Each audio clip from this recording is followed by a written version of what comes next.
Om Namo Bhagavate Sri Ramanaya Namaskaram.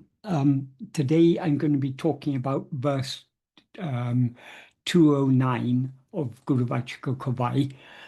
This is one of several verses in which Murugan recorded what Bhagavan said about the significance of Vibhuti. Vibhuti is the sacred ash that is traditionally worn by Shaivites in India.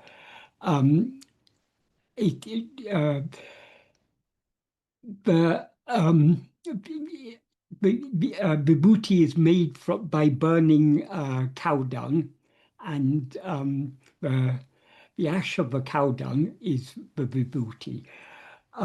So the significance of it is usually one of the words for dung or feces is mala, which means impurity.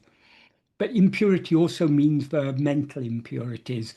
So generally, the vibhuti is understood as meaning the residue that remains after all our impurities are removed. And that vibhuti represents Shiva. So what Bhagavan says in this verse about it, that what I said is just a general understanding, but the root impurity, the impurity that gives rise to all other impurities, is ego. So Bhagavan explains vibhuti as being what remains when ego is consumed by the fire of jnana. That is basically the idea in this verse. So what he says is, Ullatu anadiyai utra paravadane se kalla uya. That's a description of ego, the fraudulent soul who has accumulated ancient vasanas which dwell beginninglessly in the heart. So that's the description of ego. Jnana kanalal vendu, being burnt by the fire of jnana. Ulle virabu, merging within. So when ego merges within and is thereby burnt by the fire of jnana,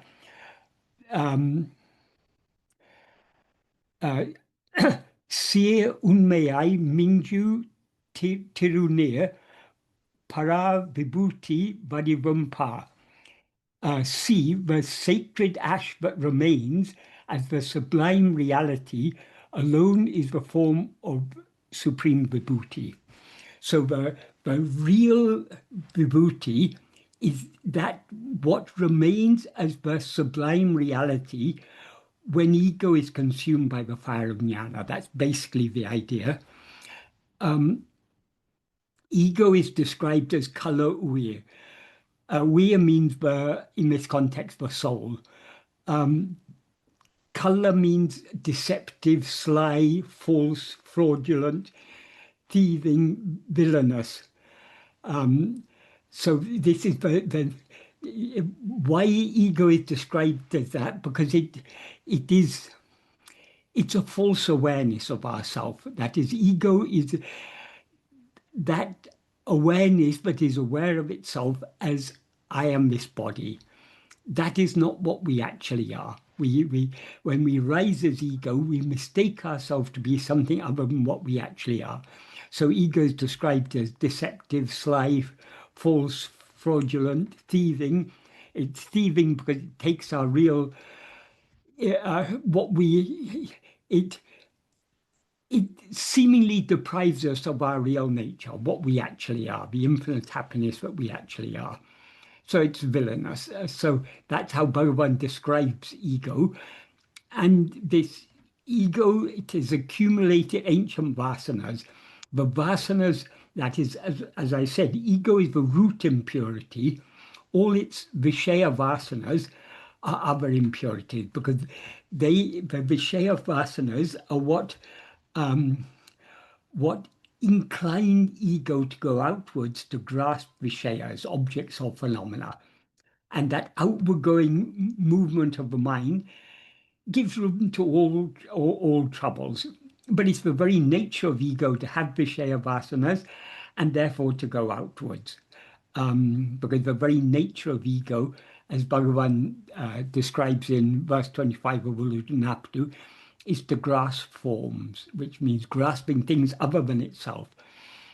So these, as ego, we have accumulated vasanas from, Bhagavan describes them as paravadana, that para means very ancient. And he says they ullatu anadiyai utra, they dwell beginninglessly in the heart. That is, we can't trace back to when ego first rose. So as soon as it rose, it rose along with inclinations to go outwards, and it's been accumulating those ever since.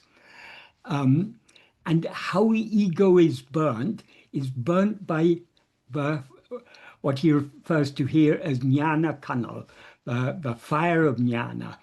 The fire of jnana is that clarity of pure awareness that is ever shining in our heart and that we actually are. When we turn within and subside back into the heart, we are thereby consumed by that infinite clarity of pure awareness. So that, because that infinite clarity of pure awareness consumes ego along with all its vasanas and everything, therefore everything else, it is described as a fire. And we are consumed by that fire when we merge within. And what then remains, what he describes as Sir Unmei, the sublime reality that remains, that is what is signified by vibhuti. That is, when the cow dung is burnt, what remains is the ash, which is the vibhuti. When ego is burnt by the fire of jnana, that sublime reality that alone remains, that is the significance of vibhuti. So, as always, when Bhagavan explains the significance of it, he connects it back to his teaching. His teachings are that the root problem, the root cause of all problems is ego. And this ego can be destroyed only by self-knowledge, because ego is a false awareness of ourself as something other than what we actually are. It can be destroyed only by our being aware of ourselves as we actually are. And in order to be aware of ourselves as we actually are, we need to turn back and subside and merge completely back into the heart, into our own being, the source from which we've risen. So it's a very neat description of Bhagavan's core teachings, given as an explanation of the significance of vibhuti. Murugan has given a paraphrase of this. What Murugan says in his the meaning of Murugan's paraphrase: the soul in the form of ego, which is arivupoli, that means it's a semblance of awareness. So arivupoli is more or less an equivalent of the Sanskrit word chidabhasa, which means a semblance of awareness. It's not the real awareness, but it seems to be awareness. The real awareness is only pure awareness. It's a seeming awareness because it's an awareness that is aware of things other than itself that don't actually exist. So what is aware of things that don't actually exist is itself a false awareness. It's a mere semblance or imitation of awareness, but it's not the real awareness. The real awareness is only the pure awareness.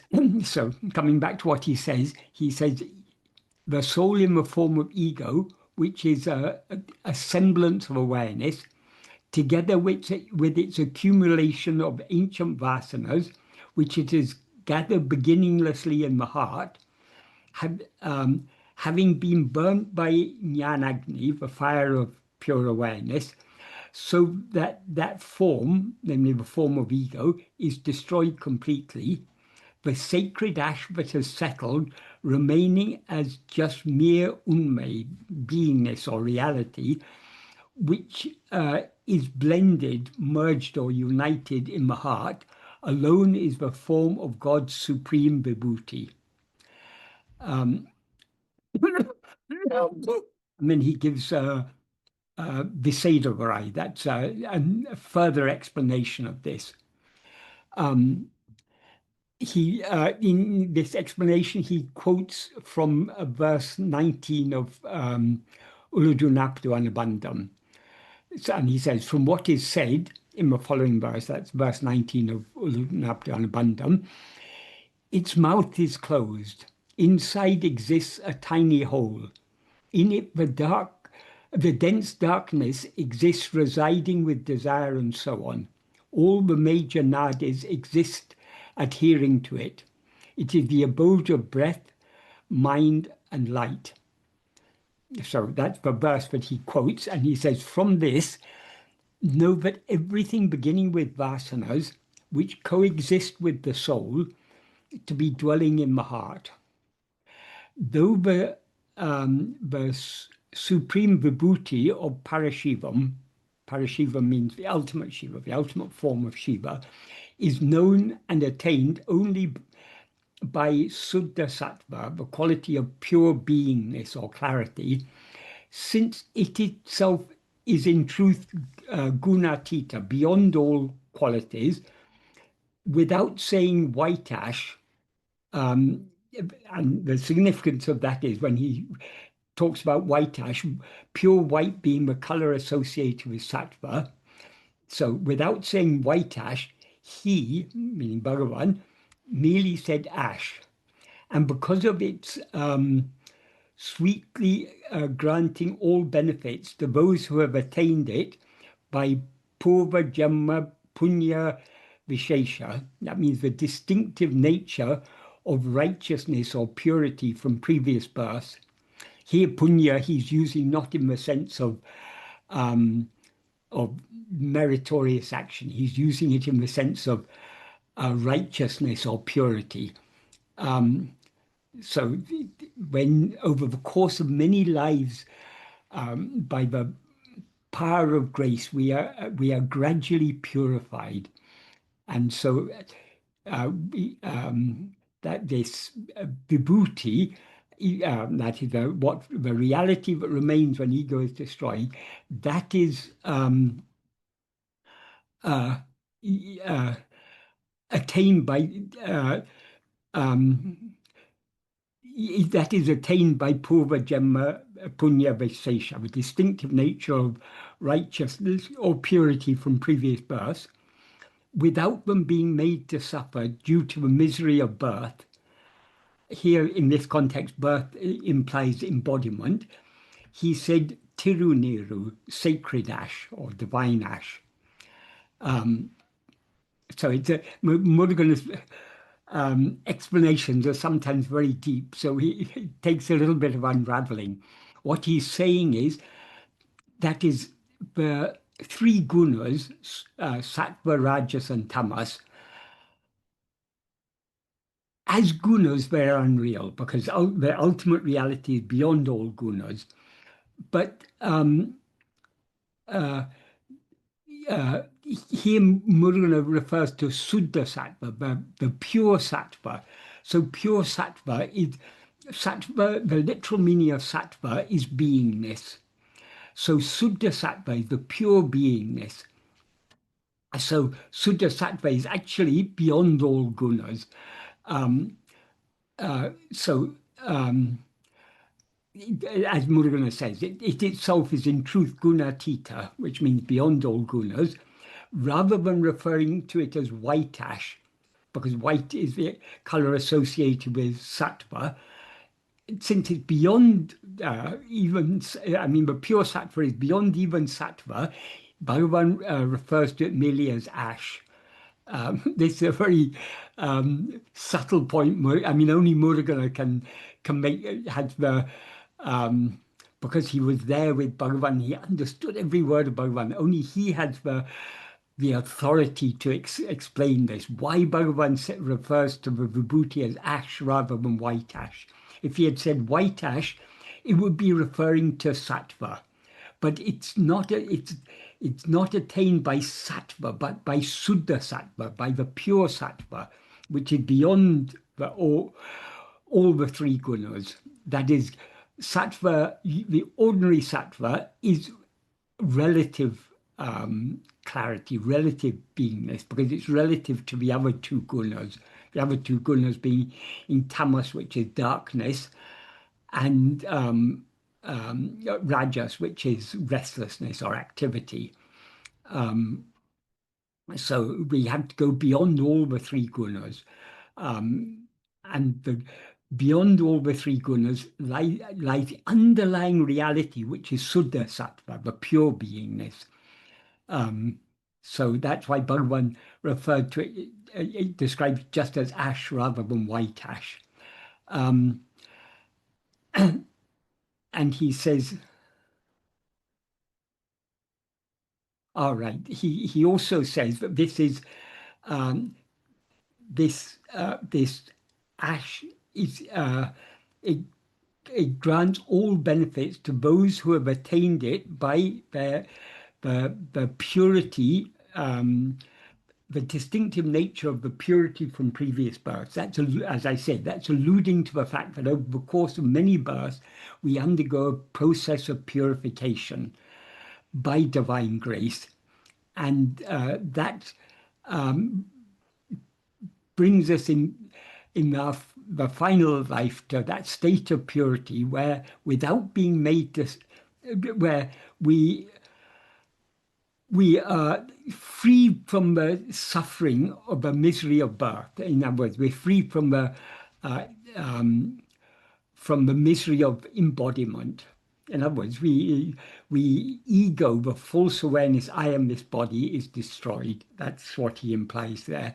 So we're freed from that suffering caused by ego, which is the false identification, I am this body. So it is called not just ash, but sacred ash or divine ash. The Tamil word tiru is more or less equivalent to the Sanskrit Sri, which means sacred or divine.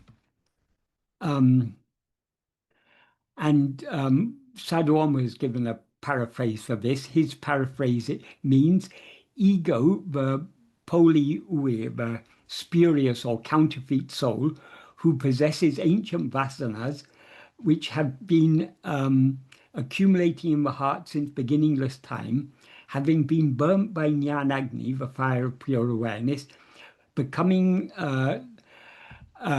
ash, or becoming like ash. I mean, ash is it's analogous to becoming ash, and having thereby merged in the heart as one without a second, the sublime real awareness, which is the real soul or the real spirit, we can say. Vācaka means life, soul, or spirit. That thereafter stands remaining. That thereafter stands remaining alone is the form of God's vibhuti. So it's the same idea, but it's slightly different. It's worded slightly differently and bringing in some ideas, like it's what is in the verse is referred to as the sublime reality.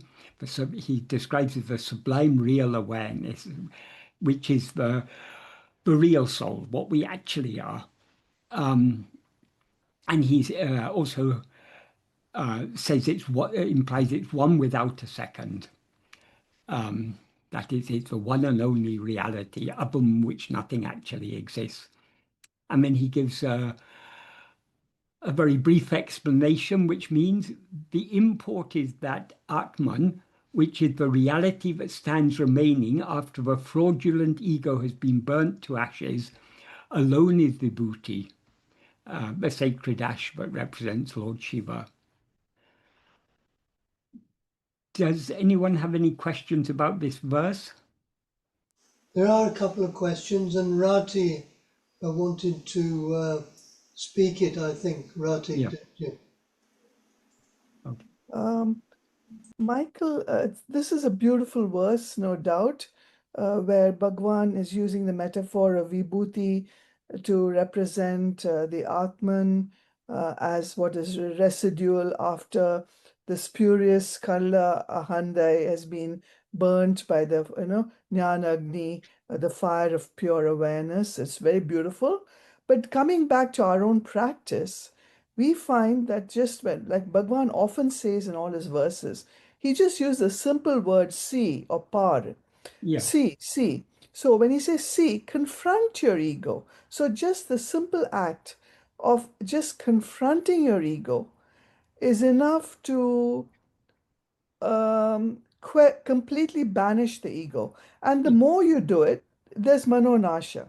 The Yeah. Yeah. ego will finally disappear to the extent where your ego is no longer a problematic creature in your existence.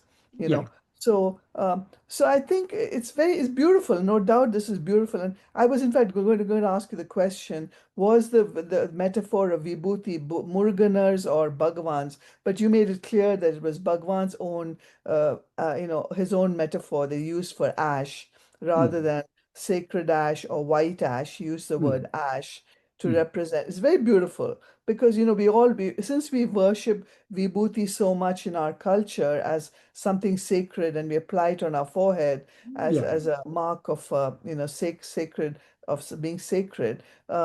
There's something very beautiful about vibhuti and as what is residual of the purest and the finest essence Mm, of what we seek in this world. yeah. So that is a very pure, beautiful metaphor.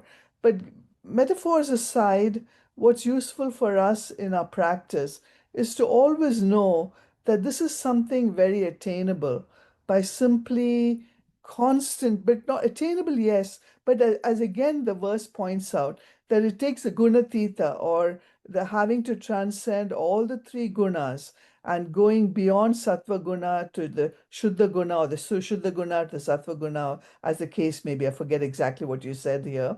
I Mm, think whether you transcend the rajas, tamas, and sattva to go beyond the gunatita yeah. to become really so pure that you are able to do this practice more easily. It's more accessible. Yes. It's more accessible, Well, right? yes. So We like. what would, yeah. So do you think it's in a sense it's simple for us to for us who are practitioners to constantly realize that we can just realize ourselves by turning within, which is simply confronting that ahanda, that false kalla, that's the thieving semblance, the chidabhasa, confront that constantly. And by doing that, we are constantly battling with it, beating it down, banishing it. Yes. That is,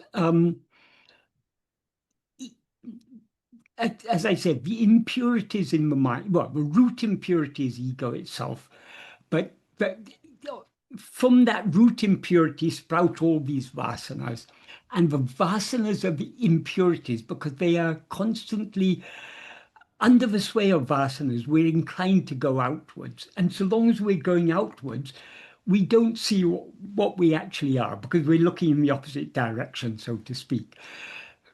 So, in order to know what we actually are and thereby eradicate ego, and by eradicating ego, we thereby eradicate all its vasanas, we need to look within. But in order to look within, we at least need to have a certain degree of purity, because without a certain degree of purity, we won't even be inclined to look within. So this purity is the result of the spiritual practice that we've done through so many lives. But we do whatever spiritual practice we do is we do and it is grace that inclines us, that gives us the inclination to do any kind of spiritual practice. So by doing so many different kinds of spiritual practice, we attain a certain stage of maturity where we are drawn to this ultimate spiritual practice, which is just looking within. as you say, pa. Pa simply means look or see. So the practice Bhagavan has taught us is simply to look within. Looking within means looking at ourselves, attending to ourselves. And this is a very simple practice, but extremely effective, because the nature of ego, as Bhagavan makes clear in verse 25 of Ulunapta and elsewhere, the nature of ego is to rise, stand, and flourish by attending to things other than itself. We seem to be ego so long as we're not attending to ourselves.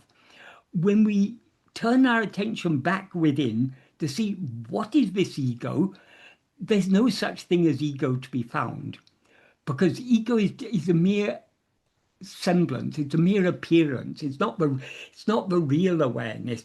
It's how awareness seems to be so long as we're looking away from ourselves, looking at other things. But when we look back at ourselves, if we look at ourselves keenly enough, we will see that what we actually are is just pure awareness. So ego is something that we can never find. We need to look within to find it. But when we look within, just like if you see a rope and mistake it to be a snake, the only way to get rid of the snake and all the consequences of the snake, the fear and everything that it causes, is to look at it very carefully. If you look at it very carefully, what do you see? You don't see a snake, you see only a rope. Likewise with ego. That's why Bhagavan says, ego disappears if we look at it. That is, the more keenly we attend to ourselves, the more ego subsides and eventually dissolves back into its source. So, or to put it another way, we seem to be ego only so long as we're looking at other things. But when we look at ourselves, when we attend to ourselves, this ego subsides and disappears. So this practice Bhagavan has given us is an extremely simple practice. Simply vigilantly watching ourselves. Watching ourselves means watching our own being, attending to our own being. To the extent to which we attend to our own being, we subside. And to the extent to which we subside, all our vasanas subside along with us. So this is the ultimate spiritual practice. An extremely simple practice, but it requires great love in order to practice it, because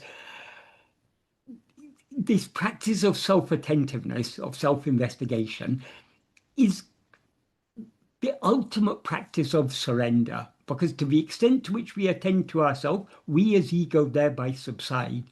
So until we are willing to surrender ourselves completely, we will be very reluctant to practice this self-investigation. That's why, though this is an extremely simple practice, what can be simpler than attending to ourselves?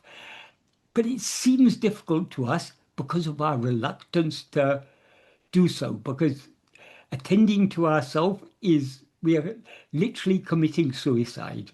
That is not, we're not killing the body, we're killing the I that is aware of itself as I am this body. In other words, we're killing ego by attending to ourselves. So until we are willing to surrender ourselves completely, and surrendering ourselves means surrendering everything that goes along with ourselves, all that we, this whole, all phenomena, everything that we take to be I and mine, and all other things also, all have to be given up. All are given up by knowing ourselves as we actually are. That's why in verse 26 of Ulunaptu, Bhagavan says, Ahande undayan anatamundahum. If ego comes into being, everything comes into being. Ahande indrail indruanatam. If ego is not, everything is not. Everything means all these phenomena. Ahandeya yavamam. Ego itself is everything. Adalal yadu idu endru nadale ovadal yavamena or. Therefore, investigating what this is giving up everything. Why is it giving up everything? Because to the extent to which we attend to ourselves, we as ego subside. When we subside, everything subsides. So by if we if we go deep in this practice, we are giving up everything. So that's why Bhagavan said bhakti is the mother of jnana. Without all-consuming love to know and to be what we actually are, which is what Bhagavan actually is. So that's the supreme love for God also, as Bhagavan made clear in so many places. I mean, this is the ultimate practice of bhakti is to turn our attention within. Because the reality underlying ego, that which is shining in our heart as I, devoid of all adjuncts, that is God, that is Guru, that is Brahman, that is the ultimate reality. That alone is what actually exists. Mhm. Yes. And again, Michael, I also would like to make this point here that I know that in Indian culture and Hinduism, there's this belief of numerous births and reincarnation, which is maybe a very comfortable assumption to make that, I've got a million births to improve myself. But I would like to think that I have this one life, I have this one existence, this one time, and this one time being the here and the now. And if I don't let go of my ego at this very moment, I've lost it. I've lost it because I don't even know about the future moment. Who knows what's one moment away from me in the future? The past is gone. The future is just that one moment which is not even here. Now, all I can be sure about, all I can be certain about is the now. So did Bhagwan ever, in fact, actually go deeper into ever even saying that we need not necessarily believe? I mean, reincarnation exists in the sense that, yes, in the same life, in this very same life now, I've probably been through so many births and deaths and dreams and innumerable dreams. We've been through innumerable dreams, which are all births and deaths. But really speaking, we can take it really to be that we should not be looking for a salvation or anything in some future time or future existence. Why not look for it right here and now? And why always depend on the comfort of a crore of lives and a crore of past lives? Although, even saying that, it took a crore of lives to bring you to this point. No, it actually took this life. I can look at this life where so much has gone wrong, where so much lessons I've had to learn. It's been in this life alone I can think of so much has happened. So I can't even think of past life. So If if why speculate on all if that? if you recognize that this life, there's so much suffering in this life, and we all undergo suffering in so many forms. I don't think any of us can say our life has been perfect. I mean, we've been supremely fortunate to come to Bhagavan, but we all undergo so many difficulties in life. So innumerable lives is hardly a comfort unless we believe that this life is that somehow we can get happiness from this life. Why we've come to this path, we've recognized that this this samsara, this cycle of birth and death, is a is a recipe for misery. We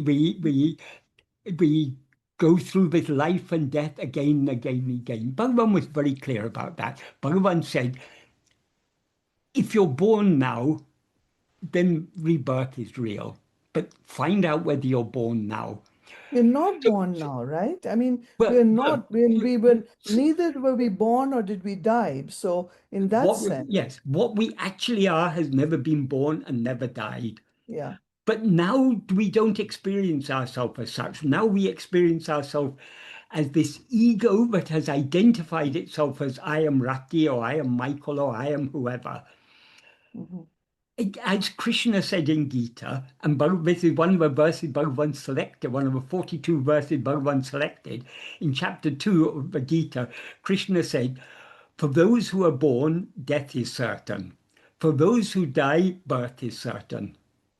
So rebirth is inevitable because from the perspective of Bhagavan's teachings, it's very clear. This is just a dream. Mm-hmm. So long as there's a dreaming will continue. So this present life is one dream. When this dream comes to an end, unless the dreamer comes to an end, the dreaming will continue. So all these crores of births, tens of millions of births. I mean, we don't know how many births we have had. It's anadi, as Bhagavan says. It's beginningless.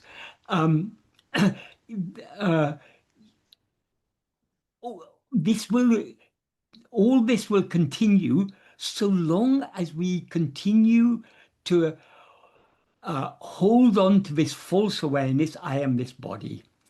So what do you say about now? Yes, it is only here and now that we can liberate ourselves. We can't liberate ourselves in the past. We can't liberate ourselves in the future. The past is no longer in our hands. The future is not yet in our hands. It is here and now. What we are aware of at every moment is I am. Mm-hmm. And the only thing we can be sure of, the only thing the only existence we can be sure of is our own existence. All other things, we have no evidence that anything other than ourselves exists. All we can say is they seem to exist. Time seems to exist. Place seems to exist. The world seems to exist. The body seems to exist. The mind seems to exist. But these things, according to Bhagavan, though they seem to exist, they don't actually exist. Yathatamai uladu Atma-swarupa Vandre. What actually exists is only Atma-swarupa.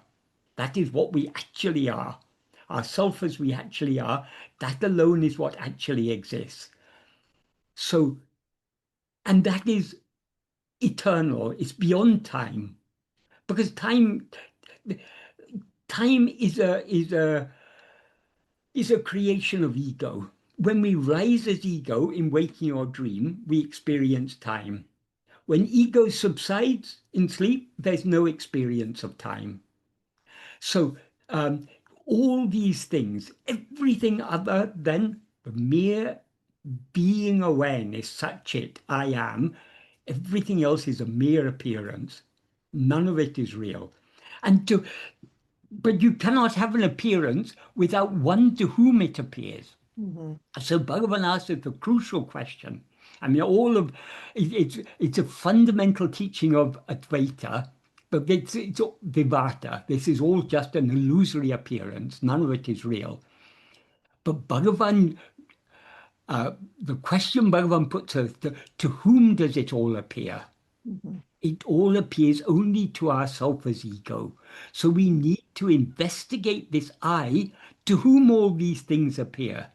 If we investigate this I, that's if we simply attend to this I, to the extent to which we attend to it, it will subside. So if we attend to it keenly enough, it will subside completely. Where will it subside? Back into the source from which it grows, which is our own being. So by attending to ourselves, we subside back into our being, and our being is that fire of jnana, that infinite clarity of pure awareness, which will consume us completely. Yes, thank you, Michael. Om Namo Bhagavate Sri Arunachala. But so long as we experience ourselves as a body, so we experience ourselves as I am born, and one day I'm going to die. So long as this is our experience, birth and death, repeated births and deaths are inevitable.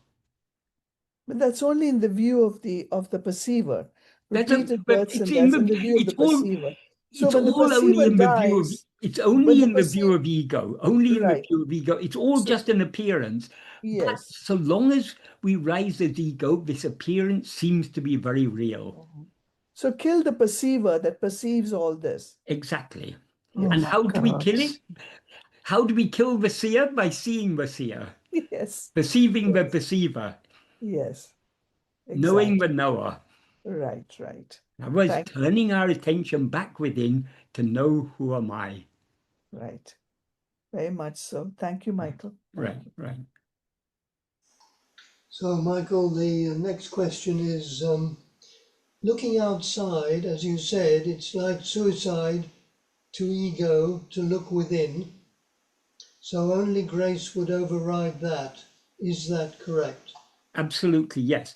That is the love to look within is contrary to the very nature of ego. The nature of ego is to have liking to go outwards. So the love to turn within, which is what is called satvasana, the inclination just to attend to our own being and thereby subside and be as we actually are, that inclination is the shining of grace in our heart. Without grace, we will never have even the slightest inclination to try to turn within. So that is why Bhagavan said, grace is the beginning, the middle, and the end. All depends upon grace. But as Bhagavan also said, grace is not something external. It's not something up in heaven but one day is going to descend upon us. It is ever shining in our heart as our own being. So grace works through us. So great, it's, so long as we rise as ego and go outwards, we're obstructing the work of grace. Of course, grace is not a grace is infinitely patient, infinitely. I mean, grace has been patient with us for countless lives. So grace will never give up on us. But in order to, grace will never force this upon us. Grace will never kill us without our being willing. So we have to cooperate with grace. We have to yield ourselves to grace by grace is pulling our attention within. We have to yield ourselves to that by cooperating with it, trying our best to turn within, to resist the outward going inclination, the Vishaya Vasanas, but always incline our attention to go out towards other things. So grace, ultimately, it's all done by grace, but we have to cooperate with that grace. We are free either to yield ourselves to that grace or to rebel against it and go outwards. The choice is ours. But grace is what gives us that clarity to make the right choice, to yield ourselves to it.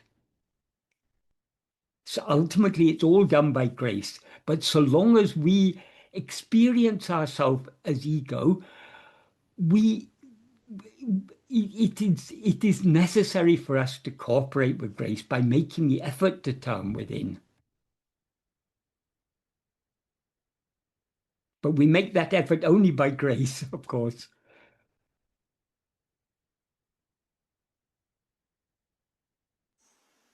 So the next question is from Sanjay. Would you like to speak your question, Sanjay? Yes, yes. So, sir, uh, we talked about vibhuti today. Yeah. Vibhuti. So there is in the Indian temples we find both the vibhuti and the kumkum placed side by side. Yes. One is men and the other is for women. So what is the significance of those two being placed together? Well, that is the it's not for men and women. Women also put vibhuti, men also put kumkum. The the kumkum it represents Shakti, the power of the Lord. Vibhuti represents the Lord. Kumkum represents his power. That power we can use as we wish. If we want to use that power to go outwards, we we go out and create all of this. But that same power is always available for us to turn within. So from a perspective of a spiritual aspirant, we can take the kumkum to represent that fire of jnana. Because that is, but that's a choice. Do we want to use that power to go outwards and to experience all the things in the world, or do we want to use that power to go back within? Truly speaking, Shiva and Shakti are one and the same. That is, Bhagavan is both mother and father. So what do we want from our mother? Do we? Mother is all loving, so she'll give whatever we want. If we want to go out, okay, you can go out. You can. Uh, if you want to enjoy yourself in the world, go on, enjoy yourself. But you're going to suffer a lot as a consequence. But mother wants what is best for the children. So though she gives them a lot of leeway. She leaves them, lets them have freedom, but slowly she gives them clarity to understand that the best choice is to turn back within and to merge back in the heart. So Shakti is both the Maya Shakti, that draws our mind outwards, and the Aro Shakti, the power of grace, that draws our mind back within. It's up to us what we use that. Ultimately, the power is one. It's sometimes referred to as Chit Shakti, the power of awareness.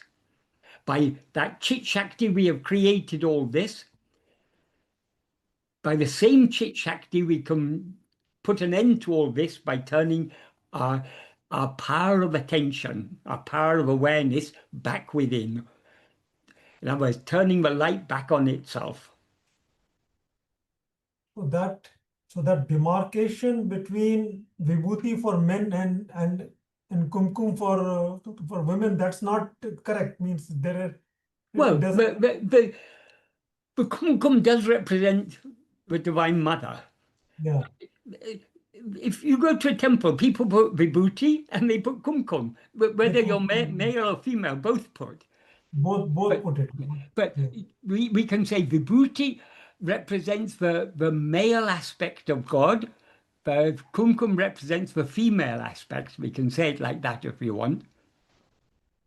There are some sannyasis who will wear only vibhuti, won't wear kumkum, because kumkum is associated with the feminine. But that's a matter of personal choice. But from the perspective of if we're devotees of Arunachala, Arunachala is Shiva and Shakti. Arunachala is Ardhanarishwara, the form where, that is, as Bhagavan says in the first verse of Arunachala Navamani Malai, at Shakti or Dungido Ongum Arunachalam. This is the place where that Shakti merged, and so Arunachala shines supreme. Because Arunachala is Shiva and Shakti as one form. What is in iconography depicted as Ardhanarishwara, half male, half female. But that form is to represent the oneness of Shiva and Shakti. God and his power, God and his grace are one and the same. So the kumkum represents the grace. We can say that kumkum is grace. Yeah, yes. Well, we can. I mean, we can interpret these things in any way we like. We can take kumkum to be grace in the form of that fire of jnana, but reduces us to ashes as vibhuti. But ultimately, it's all one and the same. All differences, like the difference between male and female, this difference comes into being only when we rise as ego and take a body as I.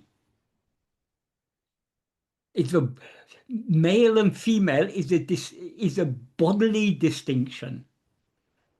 If we are going beyond this body identification, that's why in another verse in in Arunachala Malai, Bhagavan ends, Pennan Ali Uru, Nanna Oli Uru, where is it? He describes Arunachala as the light, but is untouched by the forms of male, female, and Ali. Ali means the third gender, those who are neither wholly male nor wholly female. So it's beyond all that.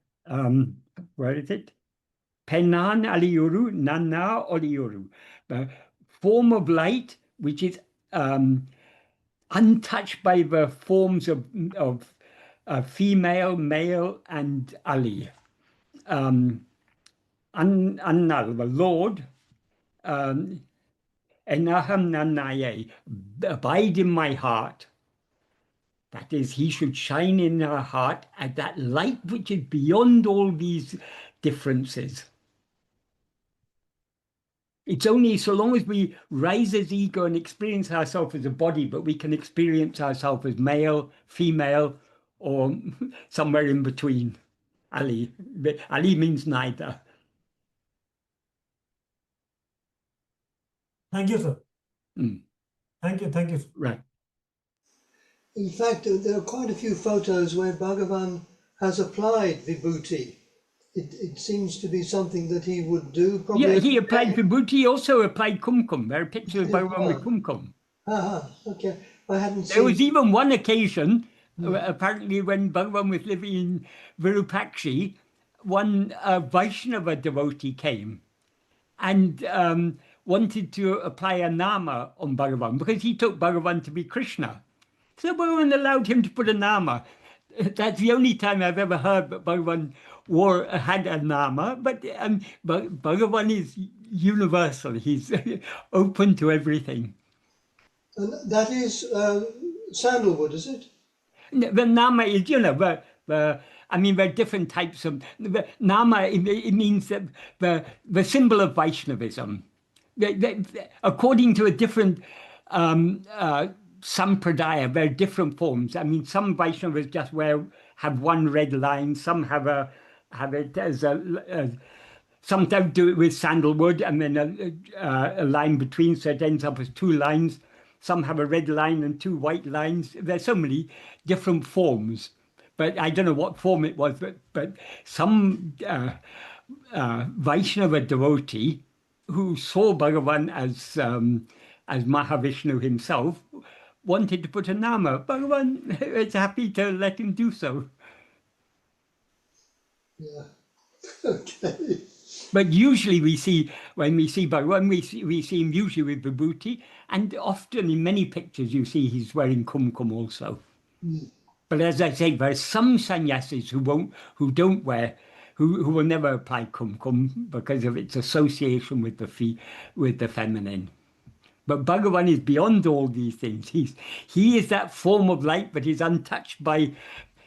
Bhagavan is not male or female or Ali. He's beyond all of these. He's the light of awareness shining in the heart of all. That is, whether we experience ourselves as I am male or I am female or I'm Ali, what is common to all is I am. Whether we experience ourselves as European or American or Indian or Chinese or whatever, the common is I am. Whether we experience ourselves as Christian or Muslim or Jew or Jain or Buddhist or Hindu or Sikh or Taoist or Confucianist or atheist, what is common is I am. So this I am is common to all. That I am that is shining in the heart of all, that is Bhagavan. So he's beyond all these distinctions of gender, race, nationality, religion. He's beyond everything. And I think it's a cultural thing to some extent, wearing vibhuti across the forehead. Yeah. In South India, probably. Yeah. Anywhere else. Yeah. Okay. I saw there was one question I saw popped up. Someone asked something about, I noticed that it was something I think about predetermination. Yeah, there's something on Prarabdha there. It was relevant because in the context about turning within. So Yeah, I think it's my question. oh, here we are. Am I right in understanding we only have choice to turn inwards, which is our only free will, and rest of everything, what happens, is predetermined? No, it's not so simple as that. The only correct use of our freedom, that is the freedom we have, is, as Bhagavan said, Icha Swatantra, the freedom or independence of will, and Kriya Swatantra, the freedom or independence of action. This freedom we can use to turn, the correct use of this freedom is to turn within. But if we choose to turn outwards, we're constantly having choices, whether to do this or to do that. That is, vasanas, as Bhagavan made clear, vasanas rise in countless numbers like ocean waves. Often vasanas are pulling us in opposite directions. We may be having a very tasty meal, and so we're inclined to eat more, but we know we've eaten enough. And if we eat more, we're not going to feel well. So we've got two inclinations, one to eat a bit more to enjoy the taste, another to stop eating in order not to cause a tummy ache or whatever. Like this moment to moment to moment in our life, we are constantly having choices. And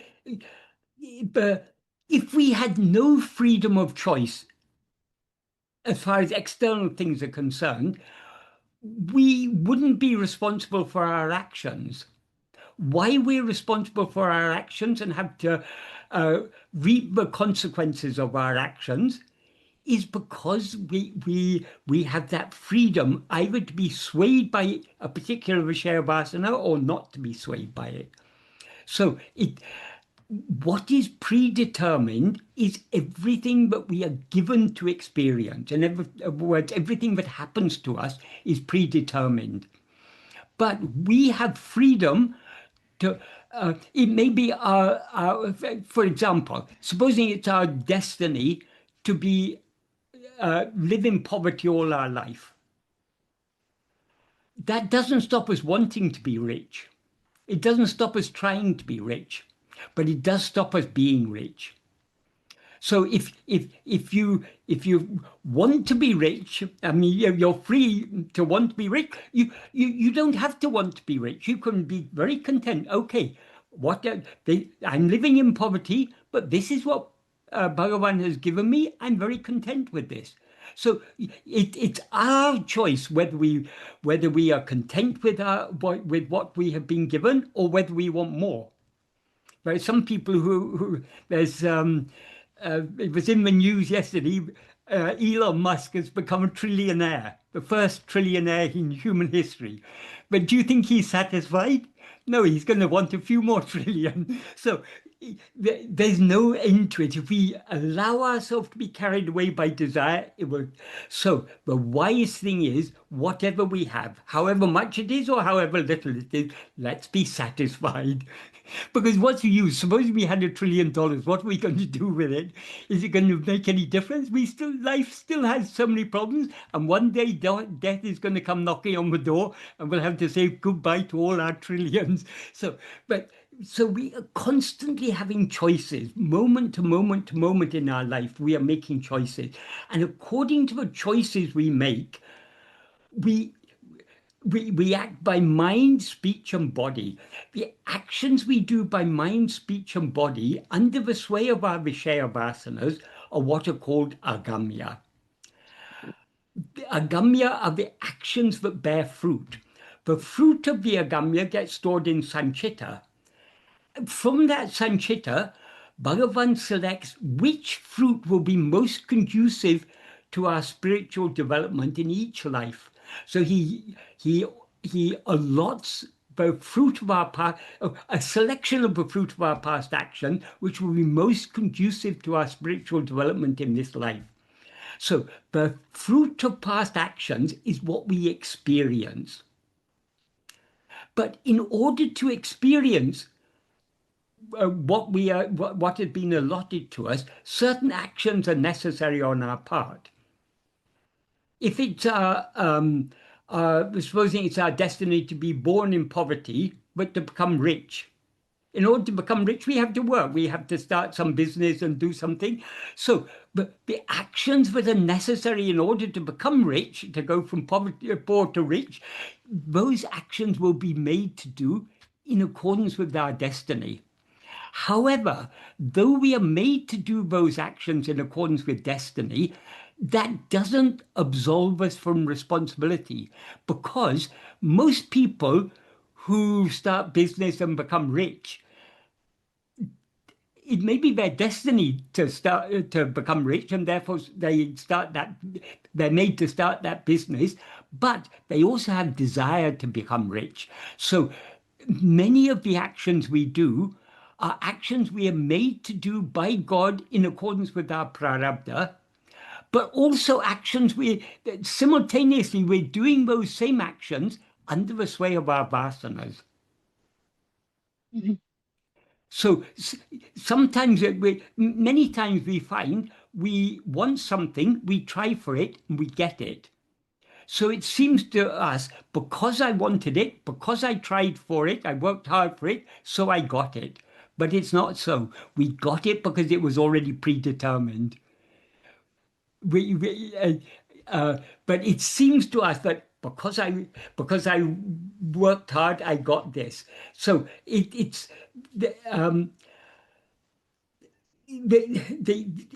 we cannot. People often ask, is such and such an action, is it prarabdha or agamya?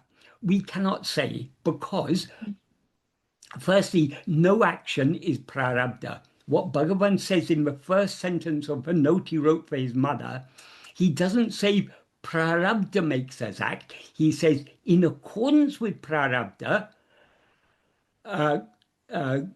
God will make us act. He doesn't say God, he says he who is for that, but it's referring to God. Avarava prarabdha prakaram, according to the prarabdha of each one, adakanavan, he who is for that, meaning God or Guru, angangirandu, being there, being in every place, being in the heart of each one of us, atavipan, will cause to dance or will make us act.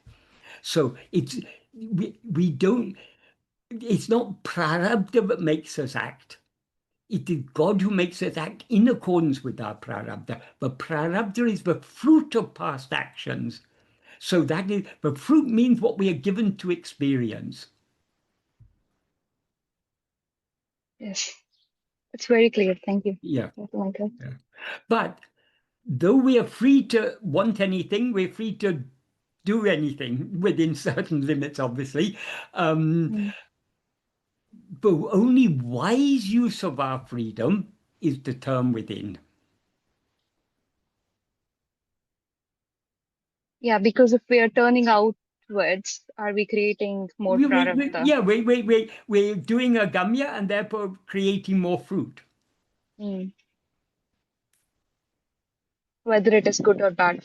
Well, if we do good action, we get good fruit. If we do bad action, we get. But we shouldn't be seeking either good fruit. I mean, even some people do actions deliberately in order to earn punya. But that is not. That shouldn't be our aim, because then we may go to heaven or something. But how long? The actions are finite. The fruit of actions are finite. That's why Bhagavan says, Vinayam vilevu vilebutru, the fruit of action passing away. And in Sanskrit, he says, palamasaswatam, the fruit are impermanent. Because the fruit of any action is proportional to the action. If you do a small good action, you'll get a small reward. If you do a big good action, you'll get a big reward. But it's all finite. So even if you do lots of punya and go to heaven, your time in heaven will be limited. Sooner or later, you have to come back again. So this is, we need to recognize, and no, even if you're in heaven, life is not perfect. embodied life is imperfect. It's samsara. Even if you're in heaven, it's still samsara.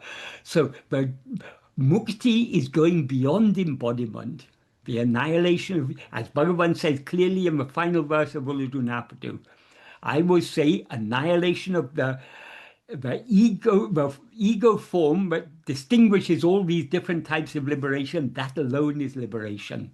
So for Bhagavan, liberation is annihilation of ego.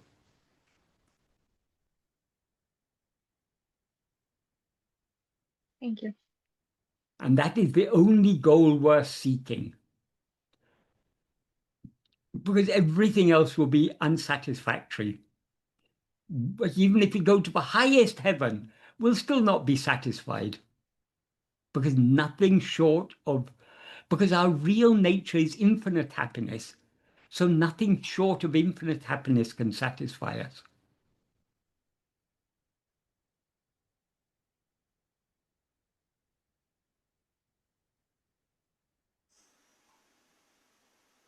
Thank you, Michael. Right. So we can move to the emails, and then after Yes. that we'll move to Yeah. the various messages in the chat. Yeah. So I'm not sure if this is split into two questions or one. I would like to ask you a question from last satsang. You said it's wise to surrender to Bhagavan or the Supreme Being who does everything, and you gave Bhagavan's analogy that we don't need to carry our baggage on our head unnecessarily. And then he says, my personal question to you is, are you in surrender all the time? What's your personal experience on surrender? Is it possible for all? If one does so, what about our vasanas, samskaras, parabdha, etc.? Will they not prevent us to surrender completely? Okay. Being in surrender all the time is the state of annihilation of ego. So long as we rise, to the extent to which we arise as ego, we are not in surrender. So, so long as that is the complete and final surrender is the annihilation of ego. Any surrender before that is a partial surrender. And it fluctuates. Sometimes our mind goes outwards, sometimes we turn it back within. So sometimes we're more surrendered, sometimes we're less surrendered. It's a fluctuation. That mind is fickle, mind is always fluctuating. That's why constant practice is necessary. Personal experience on surrender, it's whatever, to whatever extent we surrender, it will be clear to us that it is by His grace that we are surrendering. So long as we feel I am surrendering, we haven't surrendered, because what needs to be surrendered is that I. So it's by His grace that we surrender. Is it possible for all? Yes, it is. There's a passage in Maharshi's Gospel where someone asked Bhagavan, complete surrender seems to be impossible. He said, it may be impossible now, but partial surrender is possible. The implication being, even if we can't surrender completely, let us surrender to the extent possible. And if we start trying to surrender, it'll pick up momentum, and our surrender will become deeper and deeper and deeper. And regarding the next question, if one does so, what about our vasanas, samskaras, prarabdha? Will they not prevent us to surrender completely? Prarabdha cannot prevent our surrendering at all. Prarabdha is the fruit of our past actions. So whatever destiny we may have, we can accept it joyfully as as Bhagavan's Aral Prasadam, as the prasadam of his grace, the gift of his grace, or we can react against it.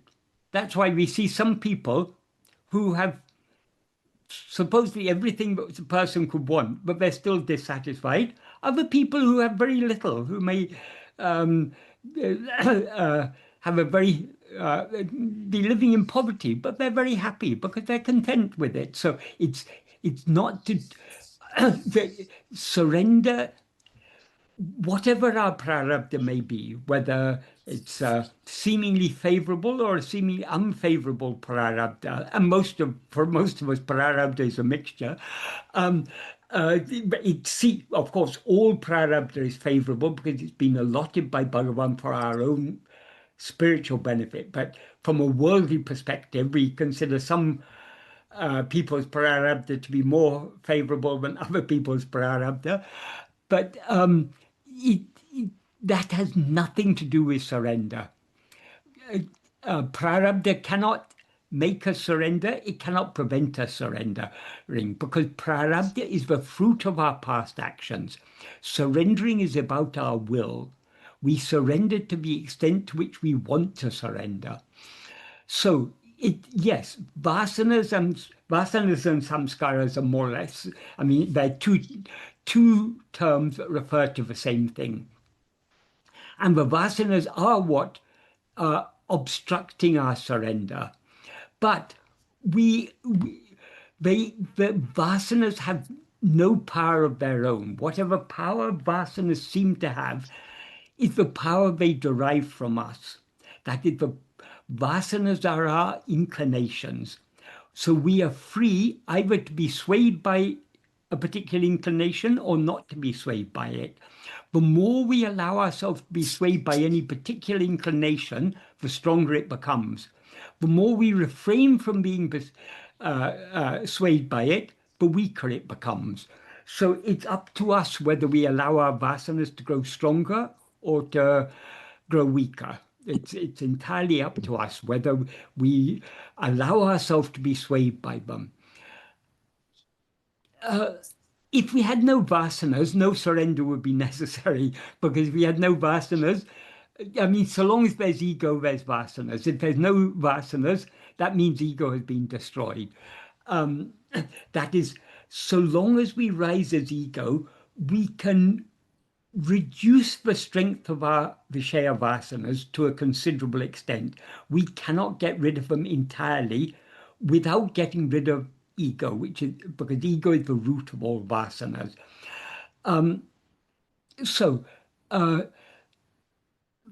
The Vishaya vasanas, to the extent to which we allow ourselves to be swayed by any Vishaya vasana, we are not surrendering. To the extent to which we refrain from being swayed by any Vishaya vasana, we are surrendering our will. Because the vasanas are our will. We are surrendering our will to the will of God. Yes, vasanas are the obstacles to surrender, but they cannot prevent us surrendering, because we are free to be swayed by them or not to be swayed by them. Surrender is refraining from being swayed by the vasanas, by Vishaya vasanas, being swayed only by the sat vasana. The vasana, that sat vasana is the inclination to attend to our being. To the extent to which we attend to our being, we thereby subside back into our being. So that is surrender. So surrender is possible for all.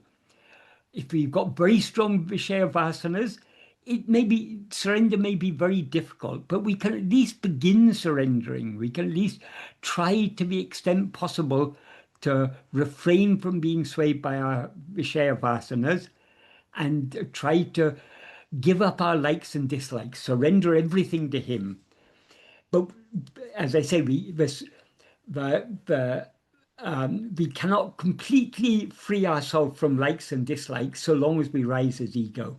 We need to reduce our likes and dislikes to the extent possible, but we can get rid of them entirely only by getting rid of ego, their root. That is, vasanas are the inclinations.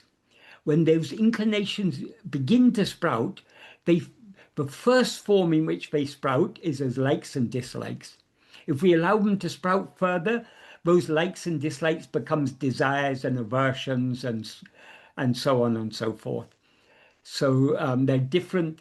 The vasanas are the seeds. The likes and dislikes are the small sprouts. The desires and aversions, and so on and so forth. Those are more sprouted forms of the same vasanas. So we need to give up all of these. And that is, if we don't reduce the vasanas, the likes and dislikes, to a considerable extent, we won't even be inclined to turn within. But we can't get rid of them entirely without turning within and thereby annihilating ego their root. So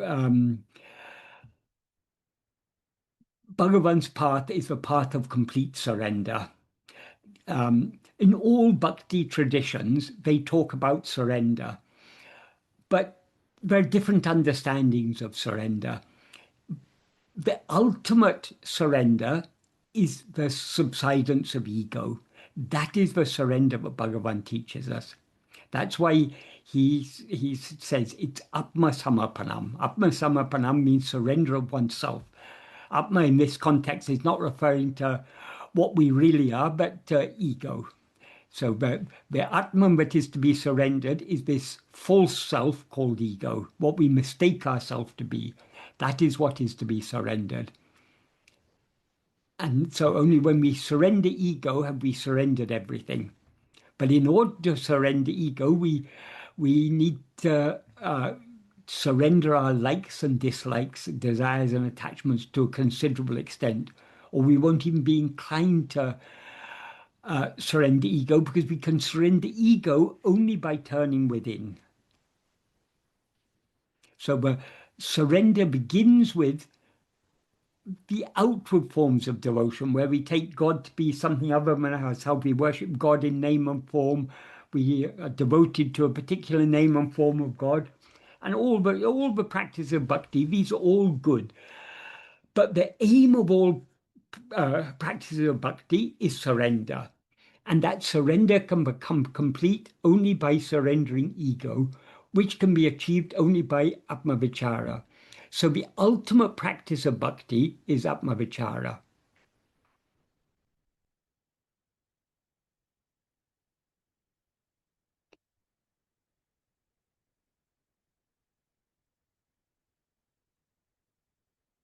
I don't know if the person who asked this question is here, but I hope that's a clear answer.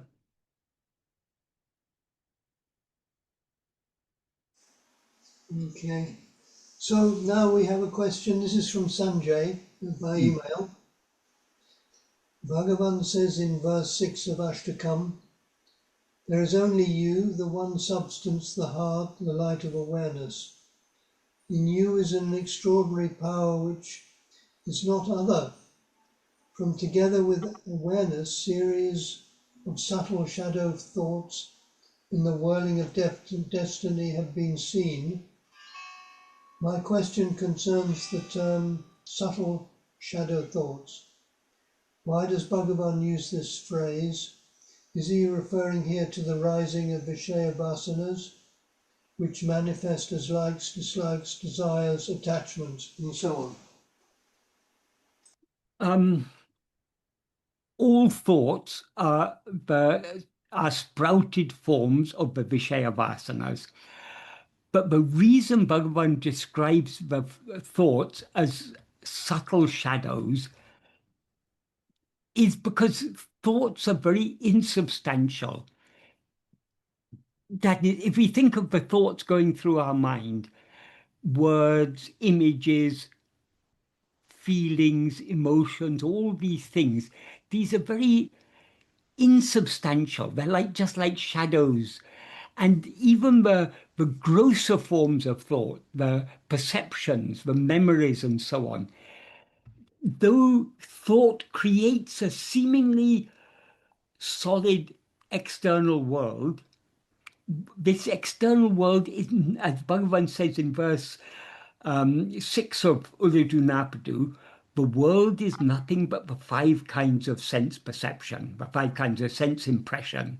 In other words, the world is nothing but sights, sounds, tastes, smells, and tactile sensations.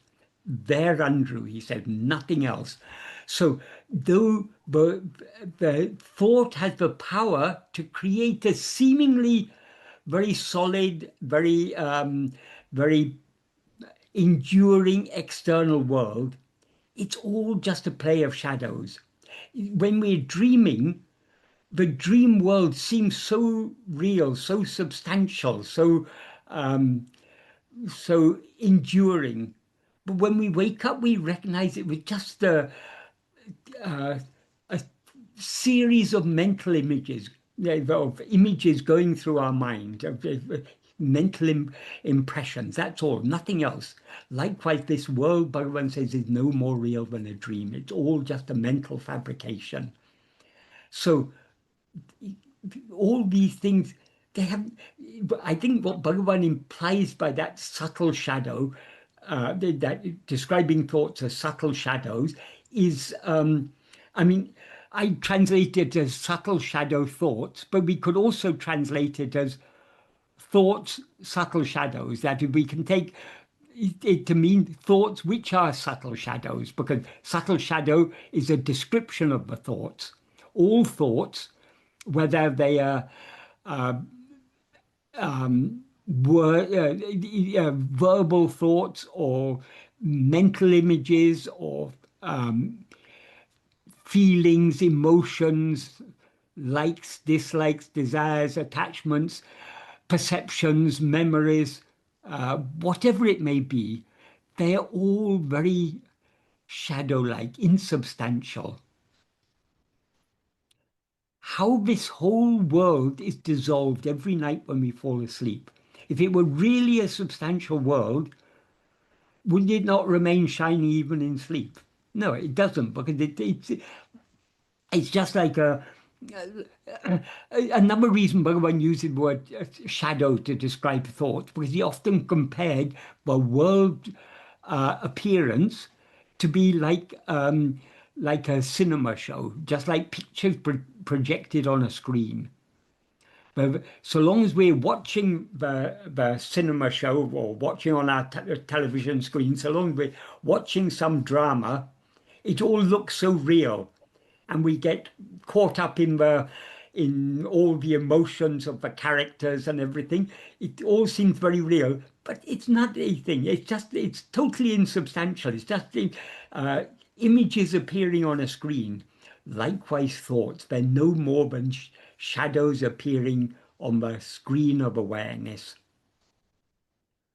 What is real is the screen on which they appear, which is our own being.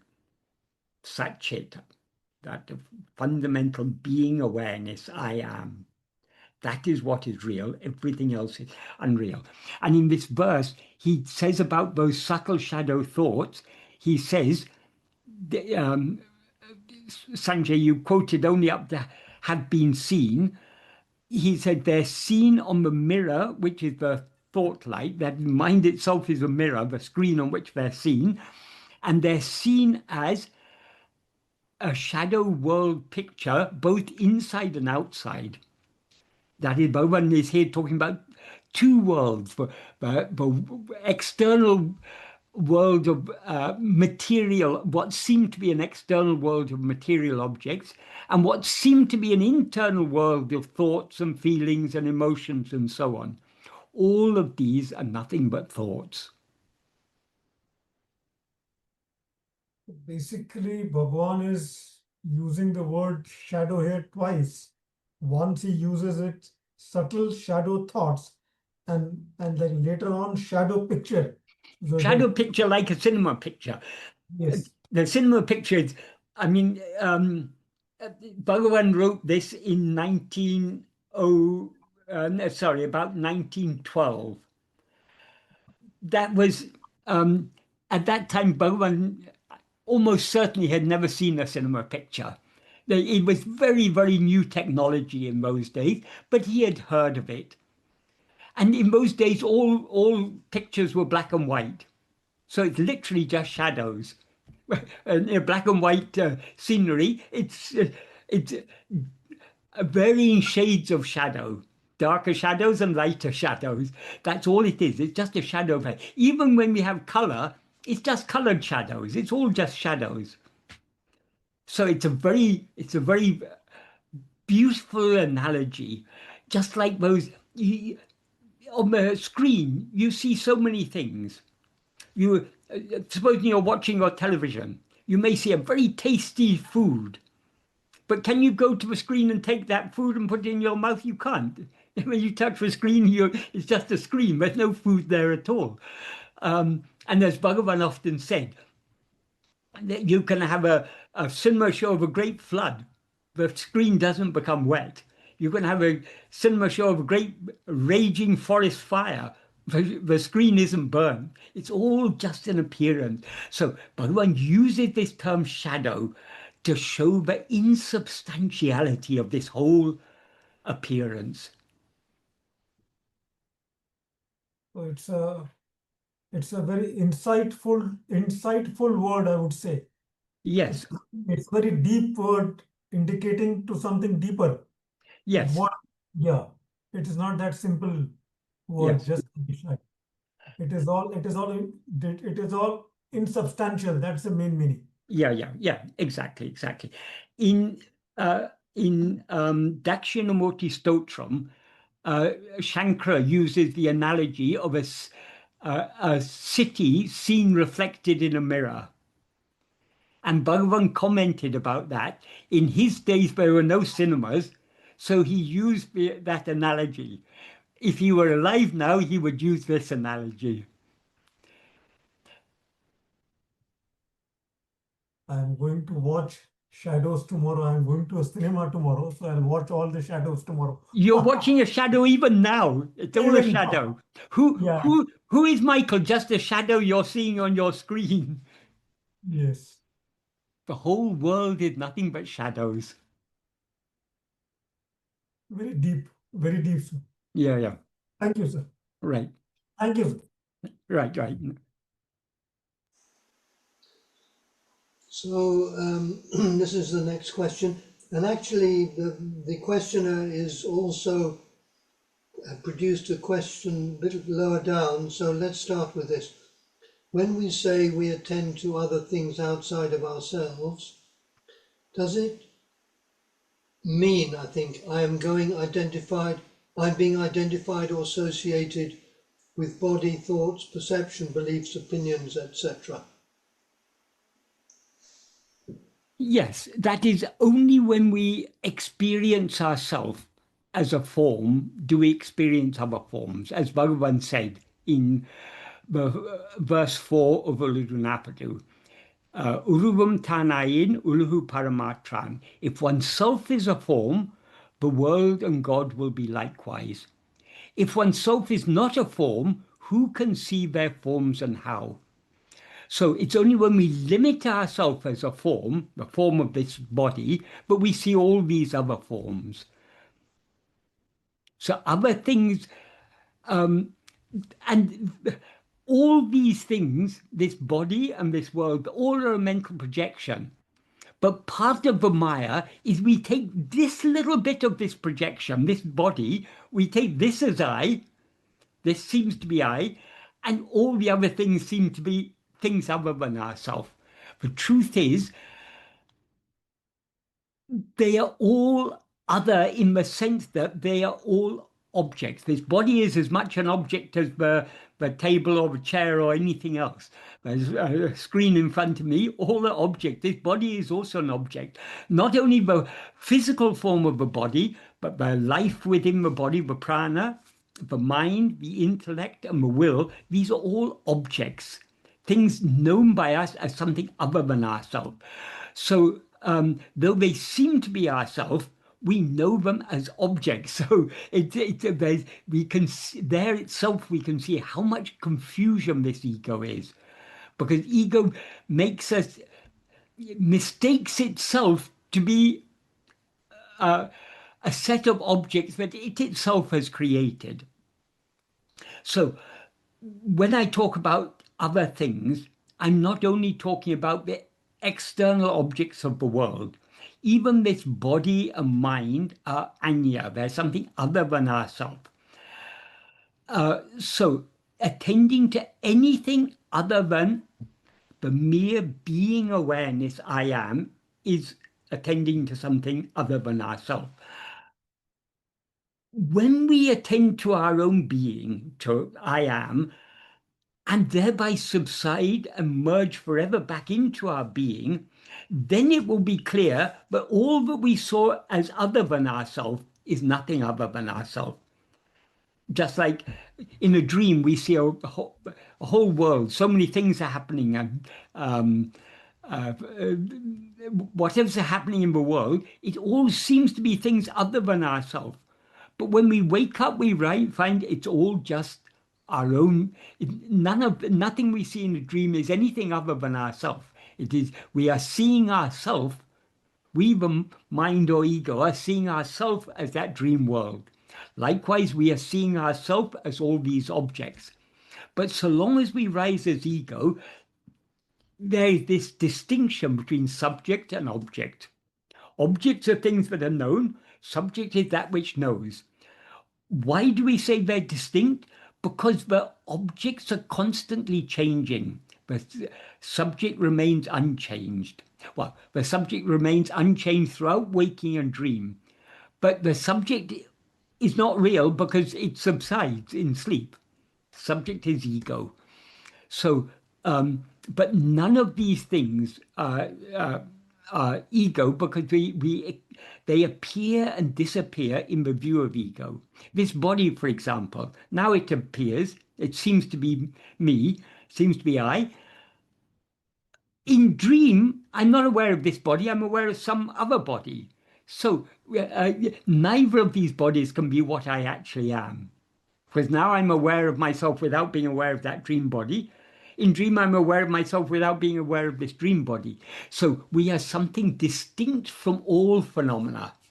That's the first thing to be understood. That is why there's this principle in Advaita, Drik Drisya Viveka.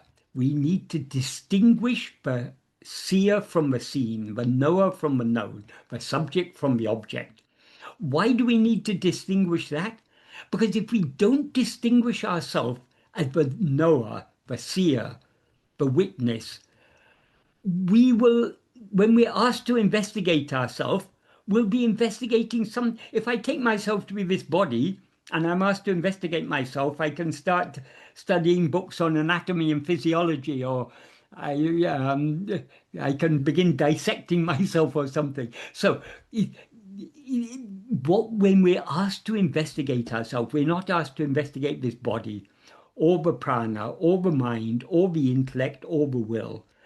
Who is that I that mistakes itself to be all these things? It's that I, that I, the nature of that I is just awareness. But it's awareness mixed and conflated with adjuncts. So it's that, as Bhagavan said, in your investigation into this, the source of ego, you take the essential chit aspect of ego, the awareness aspect. That is, ego is a conflation of awareness with a set of insentient adjuncts, this body, mind, and so on. What we need to investigate is only that fundamental awareness aspect, that being, I am. That is what we need to investigate.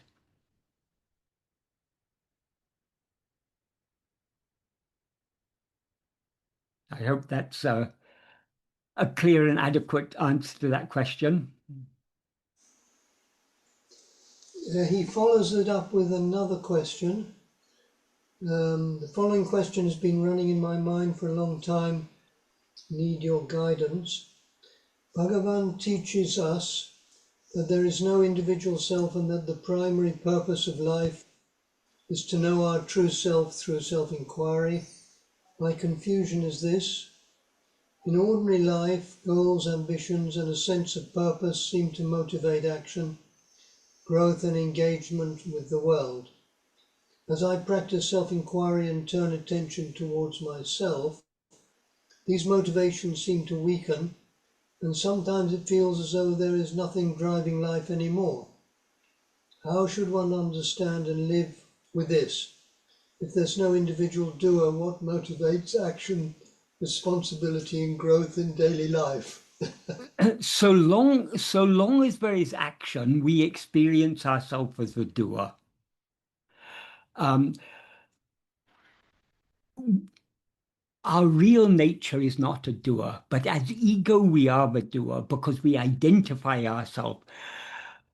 So, in the only way to give up this doership is to give up ego, because doership is synonymous with ego. That is, as ego, we identify ourselves with this bundle of 5 sheaths, which includes the mind, the speech, and the body. So the actions of mind, speech, and body, the thoughts we experience as I am thinking, the speech we experience as I am saying, the bodily actions we experience as I am walking, I am sitting, I am standing, I am working, I'm whatever. Because of our identification with these instruments of action, we experience ourselves as the doer of these actions.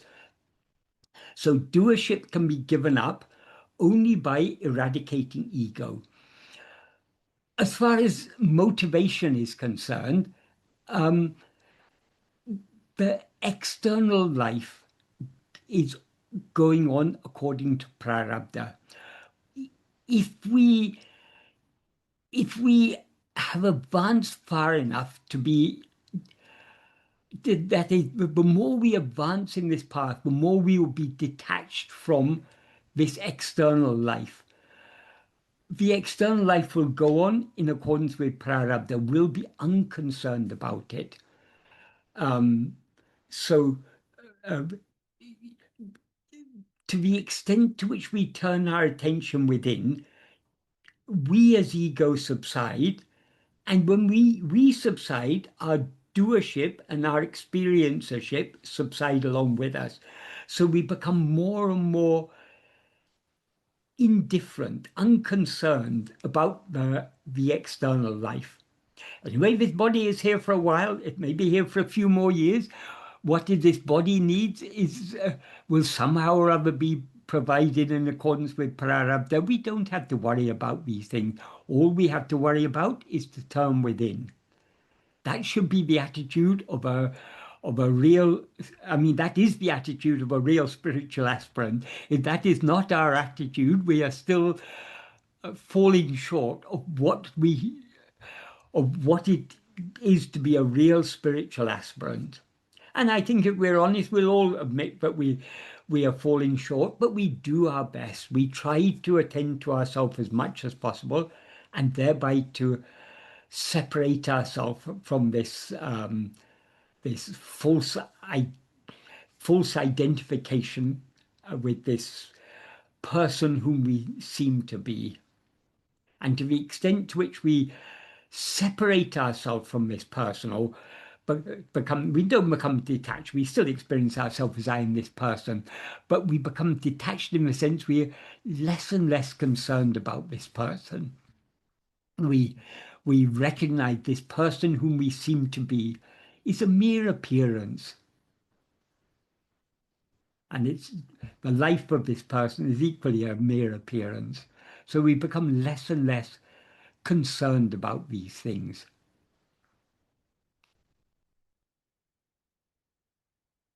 But nevertheless, we think that the life seems to go on in accordance with prarabdha. Was that a clear and adequate answer to that question?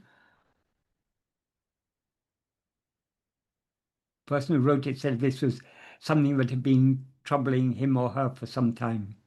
Oh, good, right. Yeah, he's on. Yeah. Right.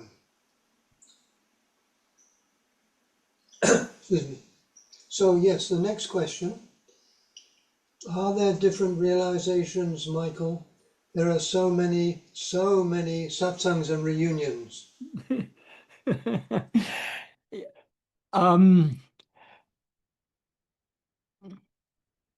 the spiritual path is something that it's a process that takes many lives, from being totally worldly, totally wrapped up in our own selfish desires and ambitions and concerns and so on, to go from that to the ultimate annihilation of ego. It's a process through which we go, which takes many lives for us to go through. So in the course of these many lives, we follow different types of spiritual practice. And in those different types of spiritual practice, each one had its own goal. For many devotees of God in name and form, for them, the ultimate goal is to be in heaven or the world of their God. So if you're a devotee of Shiva, you want to be in Kailasha. If you're a devotee of Vishnu, you want to be in Vaikuntha. If you're a devotee of Krishna, you want to be in Goloka. That you consider to be the final goal. But these are all intermediate goals. And nowadays, with all the modern media, all this social media and this YouTube and Zoom and all these things, there's, as you say, there's so many different types of satsang. People are talking about people have different understandings of what is spirituality, what is realization. So yes, there are so many different concepts of these things. But from Bhagavan, what we learn is the only real realization is to know and to be what is alone real, which is Satchit, our own very being. That alone is real. And in order to know and to be that, this ego, I mean, we are always that, but we seem to be something other than that because we've risen as ego. So annihilation of the ego alone is the real liberation, the real realization.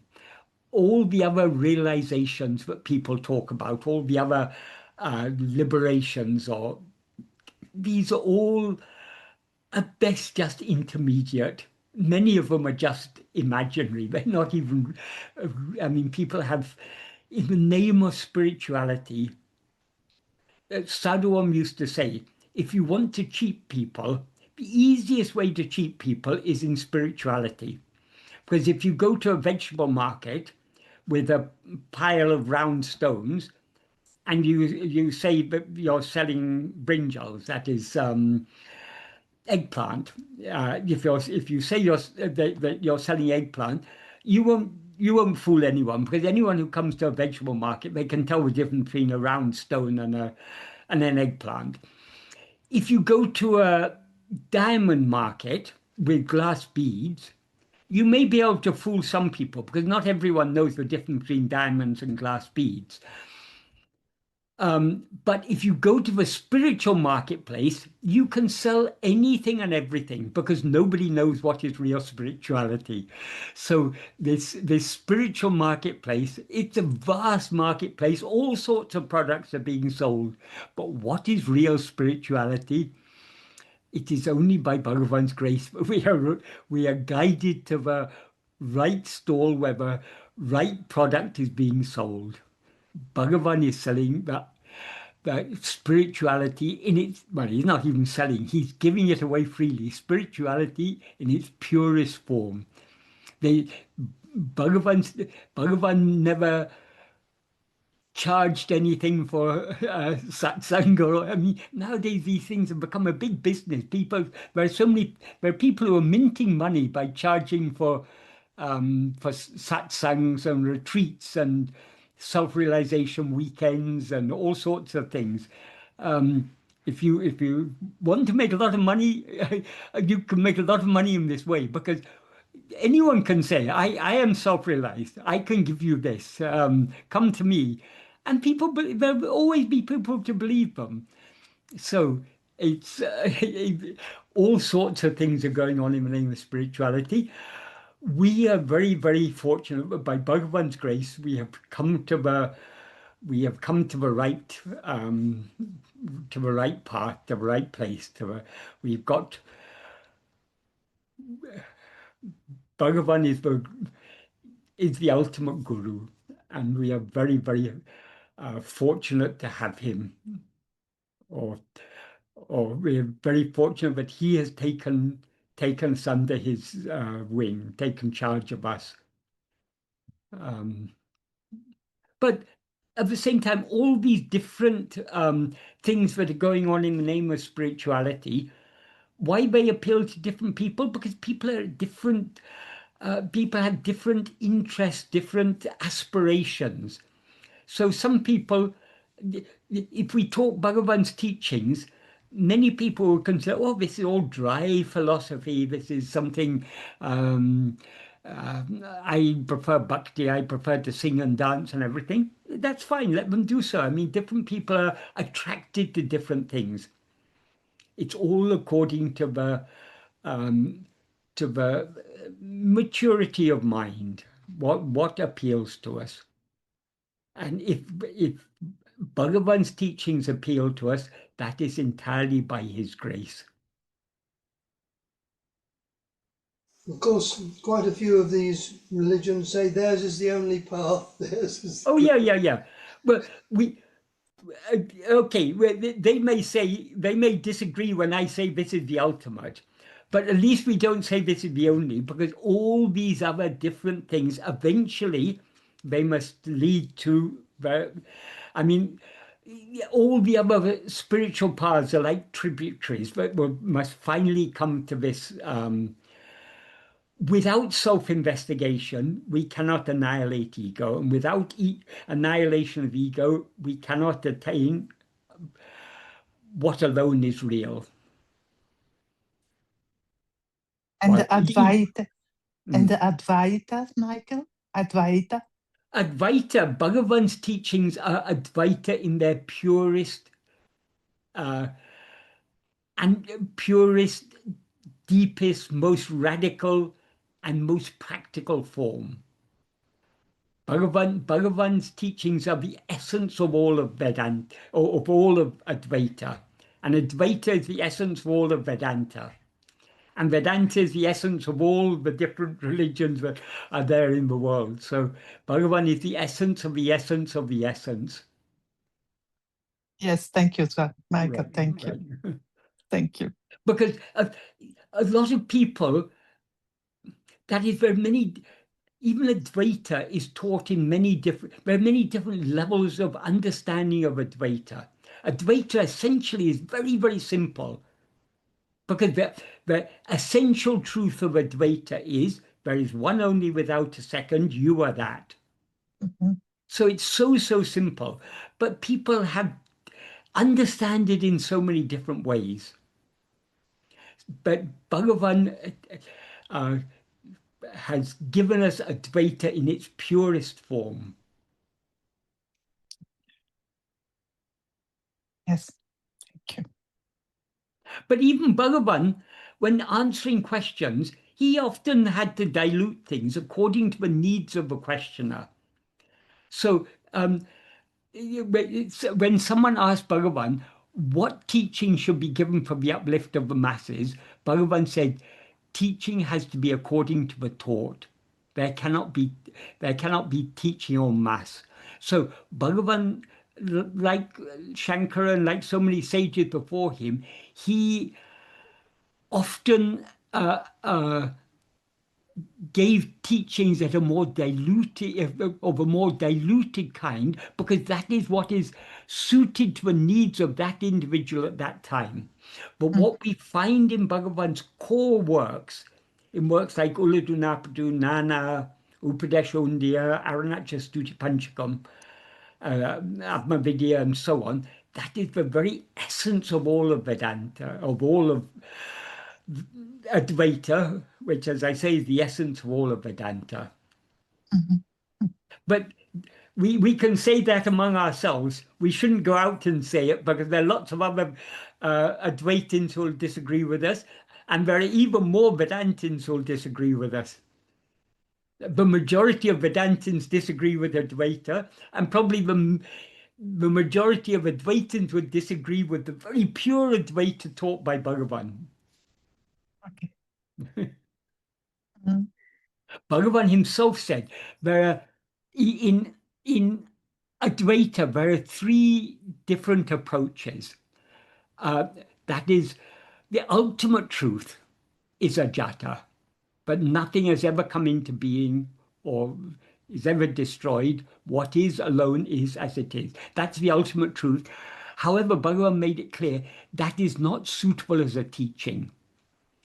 Because if a patient comes to a doctor and the doctor says, oh, nothing's wrong with you, it's not going to solve the patient's problem. So Bhagavan in his teachings, though he says his experience is ajata, ajata is the ultimate truth, he comes down to our level and he accepts that we experience ourselves as an individual and consequently experience a world.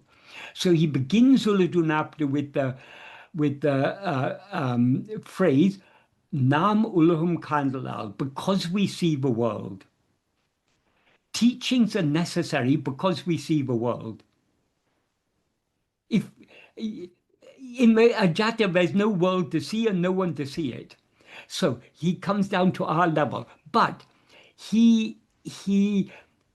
what he teaches us is what is called Drishti Shrishti Vada.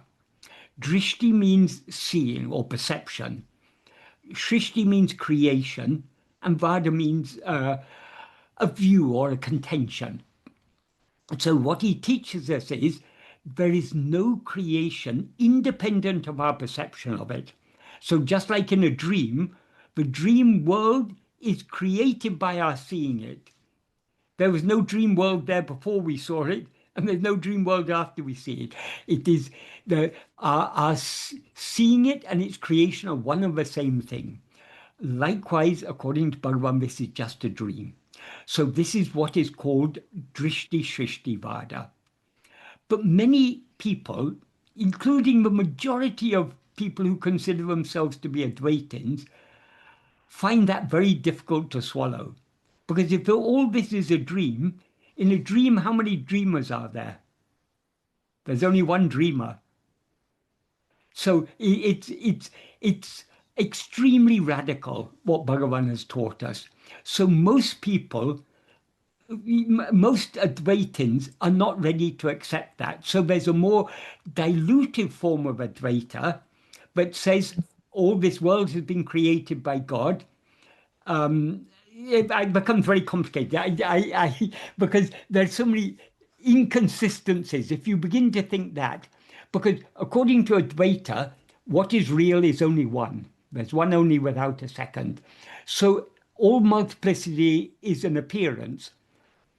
But if you say that that appearance existed before you see it, it becomes very, very complicated. Then you've got many seers and you've got, it becomes too complicated. But many people are satisfied only with that. As Bhagavan said, those who think deeply will be attracted only to this, what he's teaching. Those who don't think so deeply will be satisfied with a more diluted thing. So the majority of Advaitins do not accept what Bhagavan teaches, which is Drishti Shrishti Vada, and its corollary, which is Ekajiva Vada, that there's only one jiva, one seer. Of course, that one seer is not real. The ego is not real, but according to Bhagavan's teaching, there's one ego in whose view all this multiplicity seems to exist. So long as we rise as ego, we experience ourselves as a person. So it seems to us every other person is an ego. But all those other egos exist in whose view? In the view of this one ego. Just like in dream, we see so many people in the dream. If you ask anyone in the dream, do you see the world, do you see that mountain there? Do you see that tree there? They'll say, yes, of course. So in dream, there seem to be many perceivers. But when we wake up from a dream, we recognize all those many perceivers existed only in the view of ourself, the one dreamer. That doesn't mean the person we take ourselves to be is anything special, because what is seeing the dream world is not the dream person, but ego that mistakes that dream person to be itself. So that the person we take ourselves to be is no different to any other person. It's a very deep and subtle teaching that Bhagavan has given us. But this doesn't appeal to everyone. So the more dilutive form of Advaita is what appeals to the majority of people. So if you read a lot of the classical texts on Advaita, you'll find things that are, if you've understood Bhagavan's teachings, you'll clearly recognize that they're more diluted teachings. Given it's appropriate because different teachings are appropriate at different levels. As Bhagavan said, the teaching cannot be given en masse. The teaching has to be according to the taught. That's why Bhagavan often talked as if he, from the perspective of Shrishti Drishti Vada, but creation comes first and then perception. When people came and were concerned about the condition of the world, the injustices in the world, he said, he who has created the world knows how to take care of it. You leave it to him. Your job is to surrender yourself to him. So there he's talking from the perspective of as if God has created the world, because that's appropriate to people who have such concerns. But to those who want to go deeper in this path, what he taught is drishti shrishti, but there's no creation independence of our perception of it. And from another perspective, it is said that the inner guru manifests outside. So what is within oneself is appearing as the guru. So Absolutely. Will be according to one's inner disposition. Yeah, absolutely. But this also is something that people sometimes have a little bit of difficulty to understand. That is, all names and forms are projections of our vasanas. Wow. So the name and form of Guru is also a projection of our vasanas. But what is shining through that name and form is our own reality. That is why we're attracted to Bhagavan, because there's something in Bhagavan that attracts us, because he is what we actually are. He's our own reality. So we need to distinguish the Guru from the name and form of Guru. Because what is Bhagavan's fundamental teaching? I am not this body. So because we mistake ourselves to be the body, in our view, Bhagavan seems to be that body. But Bhagavan is in no way limited to that body. That body was, he appeared in that form in order to give us these teachings to turn within, to find his Swarupa, his real form, which is ever shining in our heart as our own Swarupa.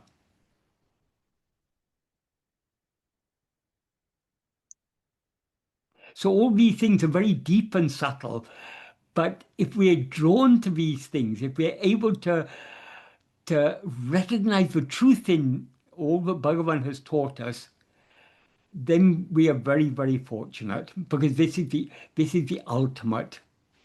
We're not saying that to put anyone else down, but this, if we understand Bhagavan's teachings correctly, it's very clear this is the ultimate. And that all other things are leading towards this ultimately.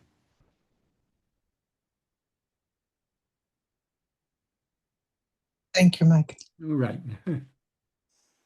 So next question, is moksha also prarabdha, or is it possible in any lifetime we follow this path?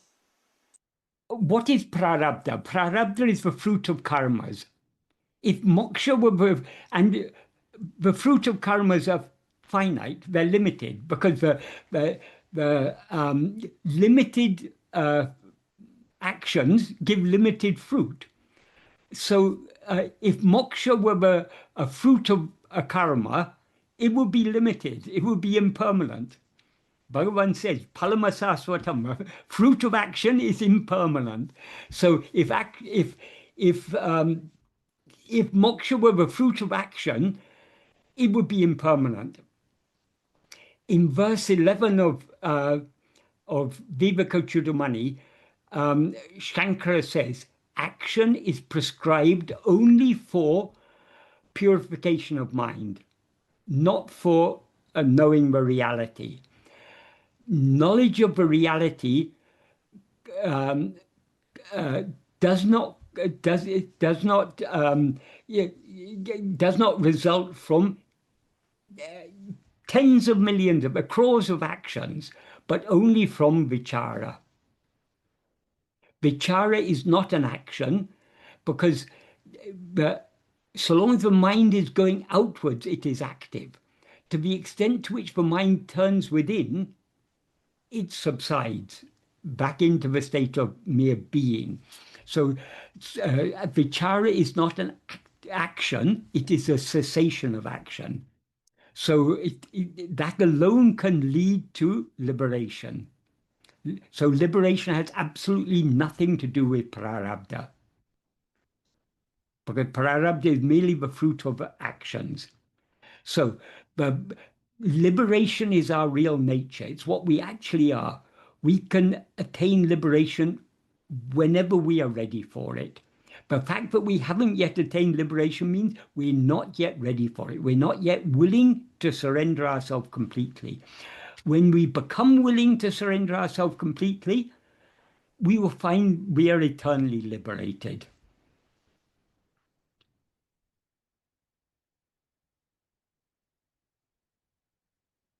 And we can surrender ourselves completely only by turning our attention back within, and thereby subsiding and dissolving back into our own being, which is the one infinite Satchit. And Michael, can I comment something? Yes. It's almost like a death, right? Because it's like is leaving all the defenses, all the everything, every plan for survival, everything. You kind of have to drop it and just go with the heart. It is the death to put an end to all deaths. Yeah. It is the death of death. One of the names of Shiva is Kala Kalan. That is, Kala means time. It also means death, because in time we all die. So Kala Kala means he's death to death. So Bhagavan is that Kala Kalan. Bhagavan faced death and conquered death. So he has appeared to save us all from death. But in order to be saved from death, we as ego need to die. And the death of ego is the ultimate death. Yes. Because when what is called the death of ego is nothing but finding out that we have always been what we have always been. We have never undergone any change whatsoever. So we have never been ego. There has never ever been any such thing as ego. So the realization that there's no such thing as ego at all, that is what is called death of ego, or manonasa, destruction of the mind. But yes. it's not real destruction, because it's just like if you mistake a rope to be a snake, if you look at it very carefully, you see, oh, it's not a snake, it's just a rope. Thereby you've killed the snake. But you haven't really killed the snake, because there never was a snake there in the first place. Exactly. You've just recognized, but what seemed to be a snake is actually just a rope. Likewise, when we investigate ourselves and know what we actually are, we will recognize that what seemed to be this ego with all its limitations is nothing but the one infinite Satchit that we actually are. Pure being awareness, I am. That is all. And that's not a new thing for us to know. We know it even now. Even now we know I am. The problem is,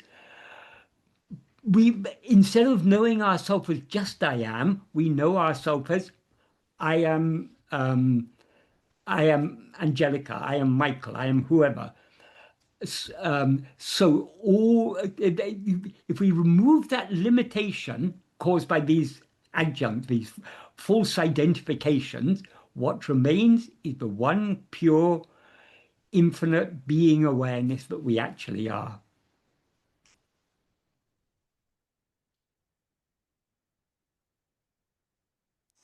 Of course, this I am is the one link that connects all our memories throughout our whole life. So cool. Yeah, exactly. It's the one link that links everything. Bhagavan said it is the screen on which the whole of this appearance appears and disappears. Yeah, so, but yeah, because we're all mirage brothers. Yeah. Thinking that we exist and we have plans and this and that, and in reality the dream is happening, but it never happened. Yes. So that's the funny part, right? Like, yes there's and therefore there's not even death because it never actually existed. So it's just thank you. But so long as it seems to exist, we fight among ourselves and get into all sorts of trouble. But actually, there is just one infinite being that is the reality of everyone.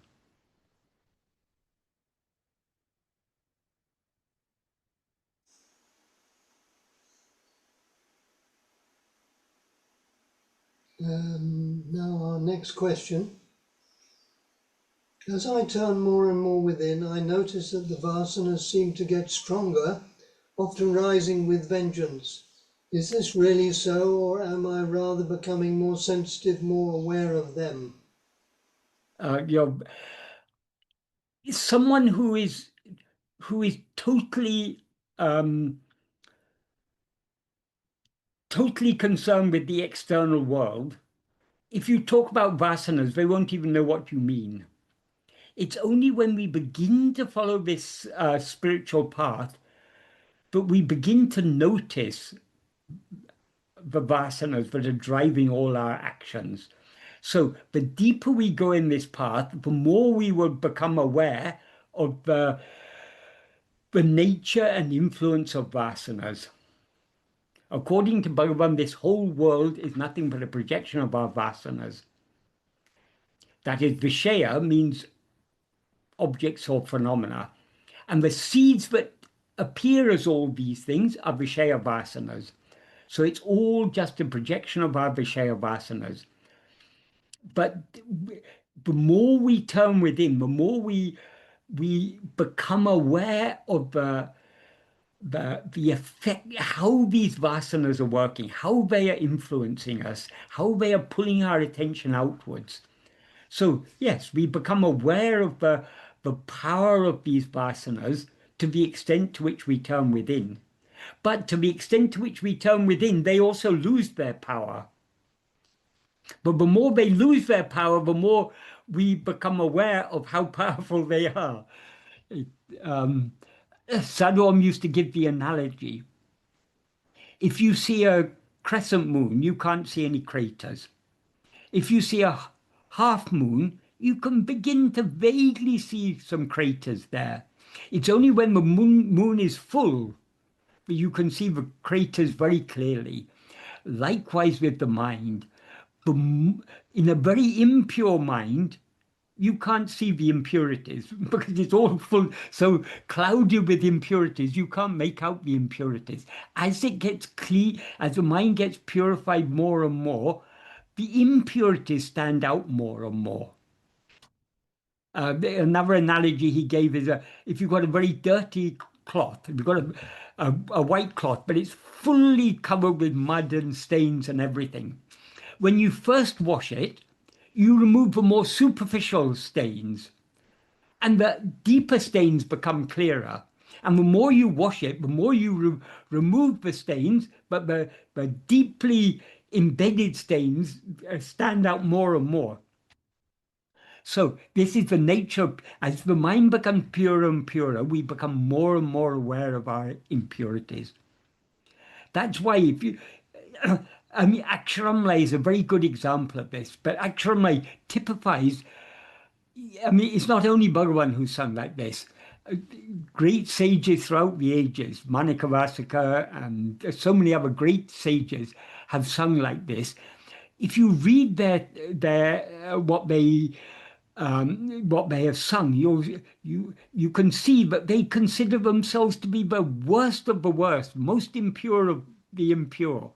That is because of the purity of the mind, they can clearly see their own impurity, their own defects. They can see the power of the vasanas more clearly than we can. So we think, oh yes, I'm pretty good now. I'm much better than I was in the past. I'm getting purified. We're quite happy with our progress. But if we go deeper and deeper, we'll see more and more how much those impurities are still there, until that is, the impurities can never be eradicated completely until the root impurity is eradicated.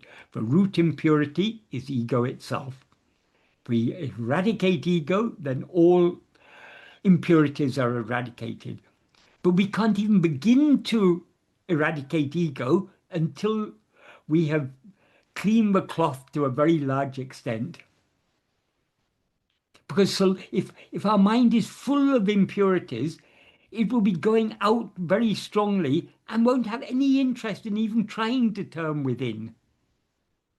So the next question is, this question reflects an aspect of today's Neo Vedanta.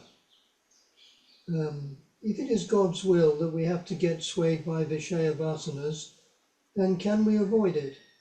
They say that nothing happens without God's will. Hence our getting swayed by Vishaya Vasanas is after all His will only. So, O God, since I have to regard your wish as my wish, I regard my getting swayed by Vishaya Vasanas as your wish only, and hence I yield to it.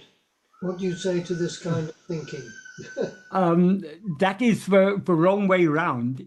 It is God's will that we have to take to be our will. We shouldn't take our will to be God's will.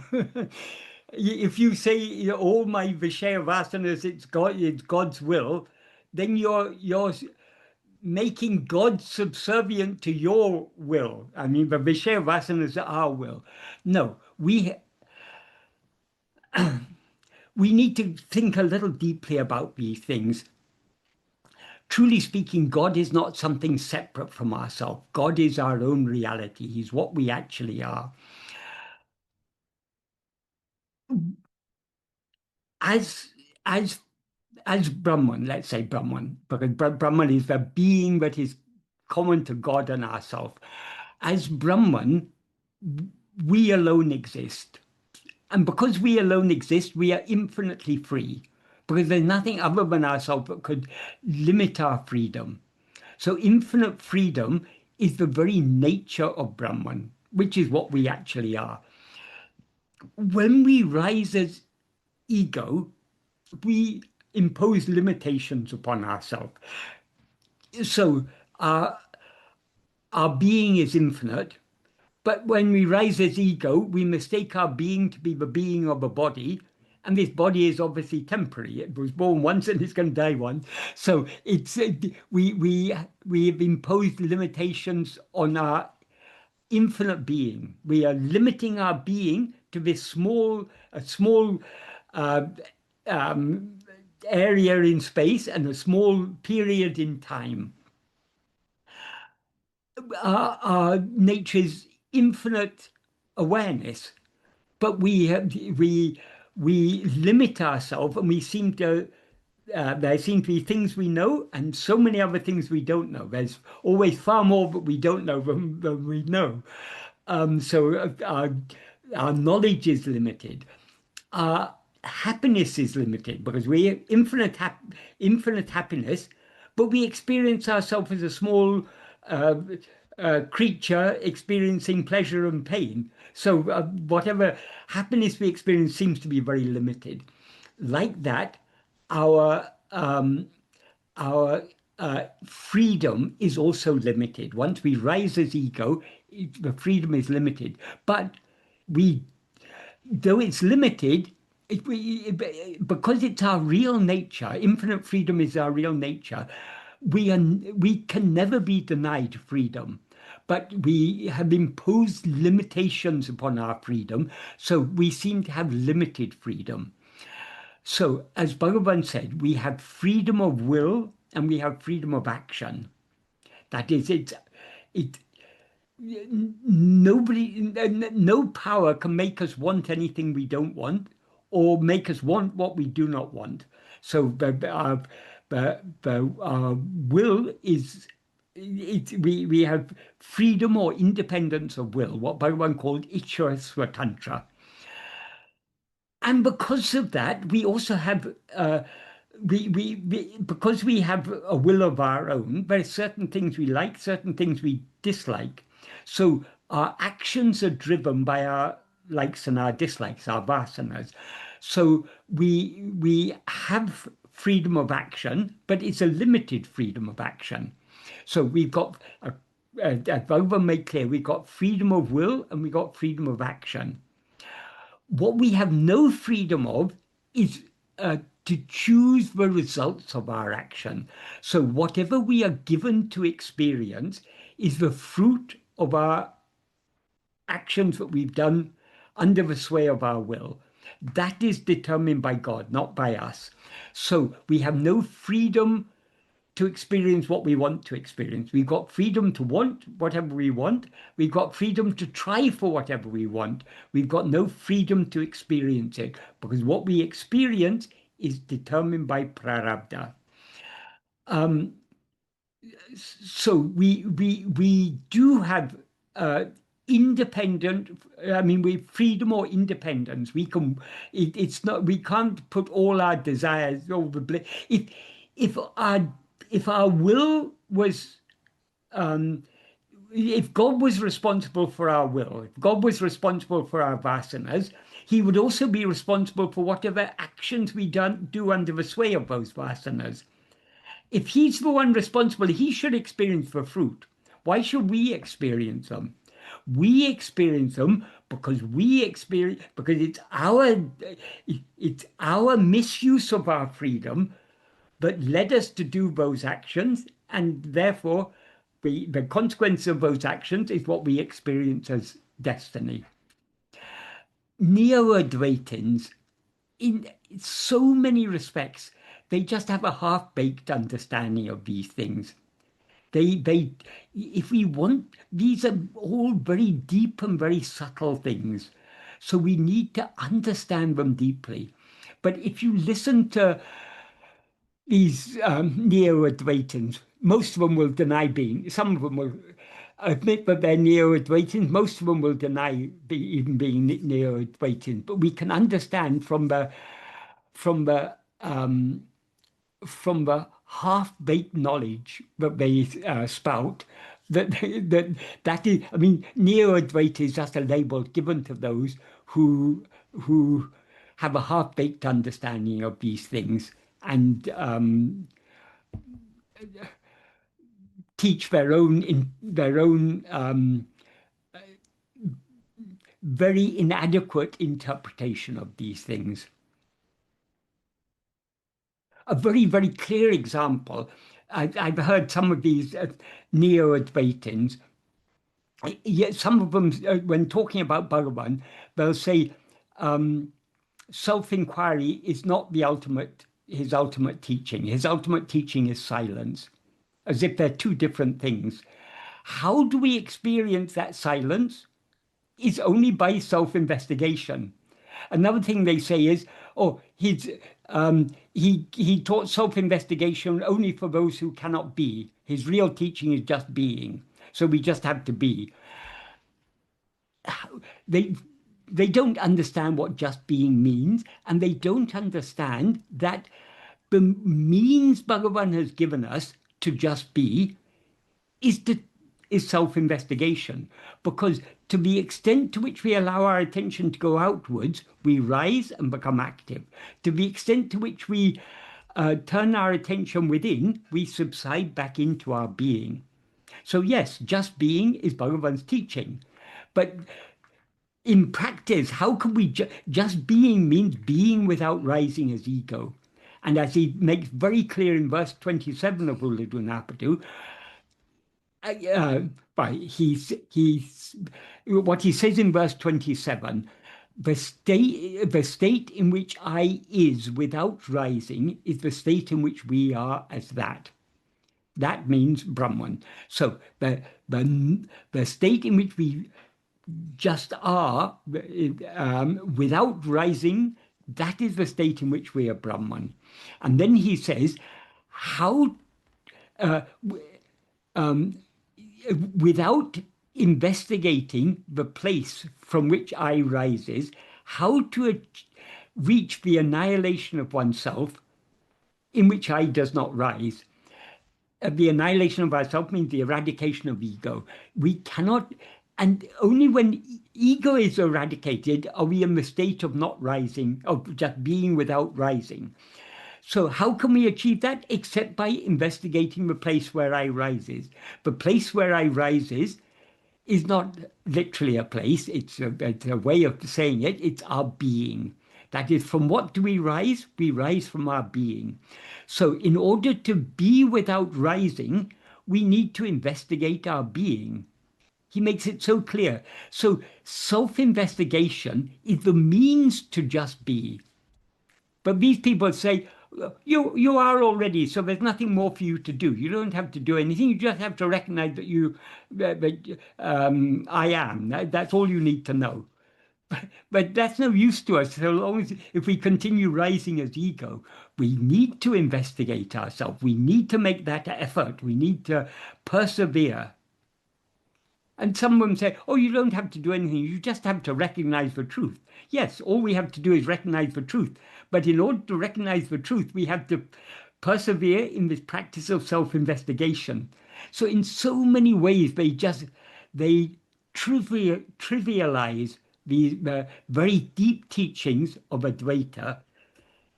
And the deepest teachings of Advaita are as expressed by Bhagavan. So sometimes people associate Neo-Advaita with Bhagavan. But in fact, the Neo-Advaitins are the diametric opposite of Bhagavan's teachings. It's those who haven't understood Bhagavan's teachings properly who express all these half-baked ideas, but go by the label Neo-Advaita. Of course, they'll probably have a picture of Bhagavan behind them. Oh yes, that's absolutely necessary. Without a picture of Bhagavan, that's a part of a marketing ploy. And they're all in Bhagavan's lineage, even though Bhagavan never had a lineage. Bhagavan is the one guru who never had a lineage, because what he taught us about Guru is eternal. Guru is not just the name and form. So why Bhagavan never appointed his successor? Because he hasn't gone anywhere. When people were weeping, when in the last days of his body, when they were weeping, he said, where can I go? I am here. Because he's the eternal I am in the heart of everyone.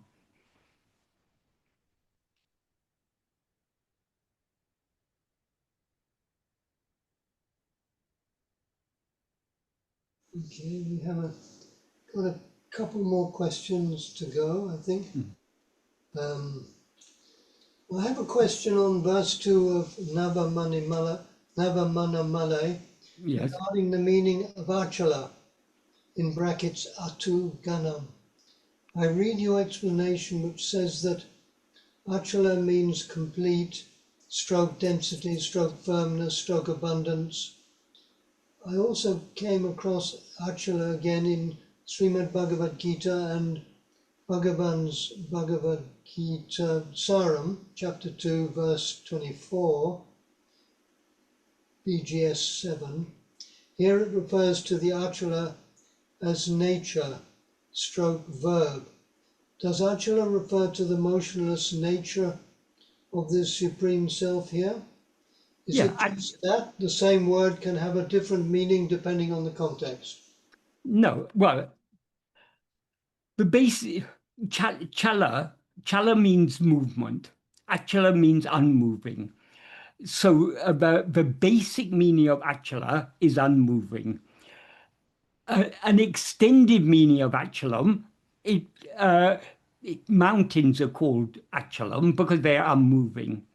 So it has a double sense in that sense. But achala, in its fundamental meaning, it is that which is immovable. Immovable implies immutable, ever unchanging. That's why he says in the verse, Achala tu actum ganam aduahum. I think, Achala tu actum ganam aduahum. The meaning of achala is ganam. Ganam means what is very firm, what is very solid, compact.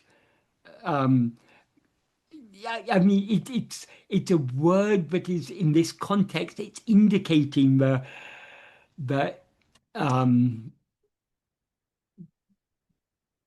firmness. It's very difficult to. And Gana means what is firm, compact, dense, solid, permanent, immutable, complete, full, or abundant. So it's all these are suggested by this word achalam, which is that immovability. What is immovable is only the one ultimate reality. So in this verse, Bhagavan is explaining the meaning of achalam, arunachalam, and he says the first three syllables are ru na. They represent satya chit sukham, in other words, satchidananda, being awareness, happiness.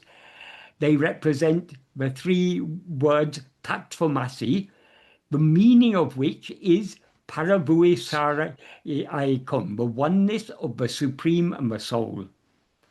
So that these three letters represent that, and this achalam represents the ganam, the firmness, the solidity of the one ultimate reality. Is that a clear answer? About Bhagavad Gita Saram's verse 7.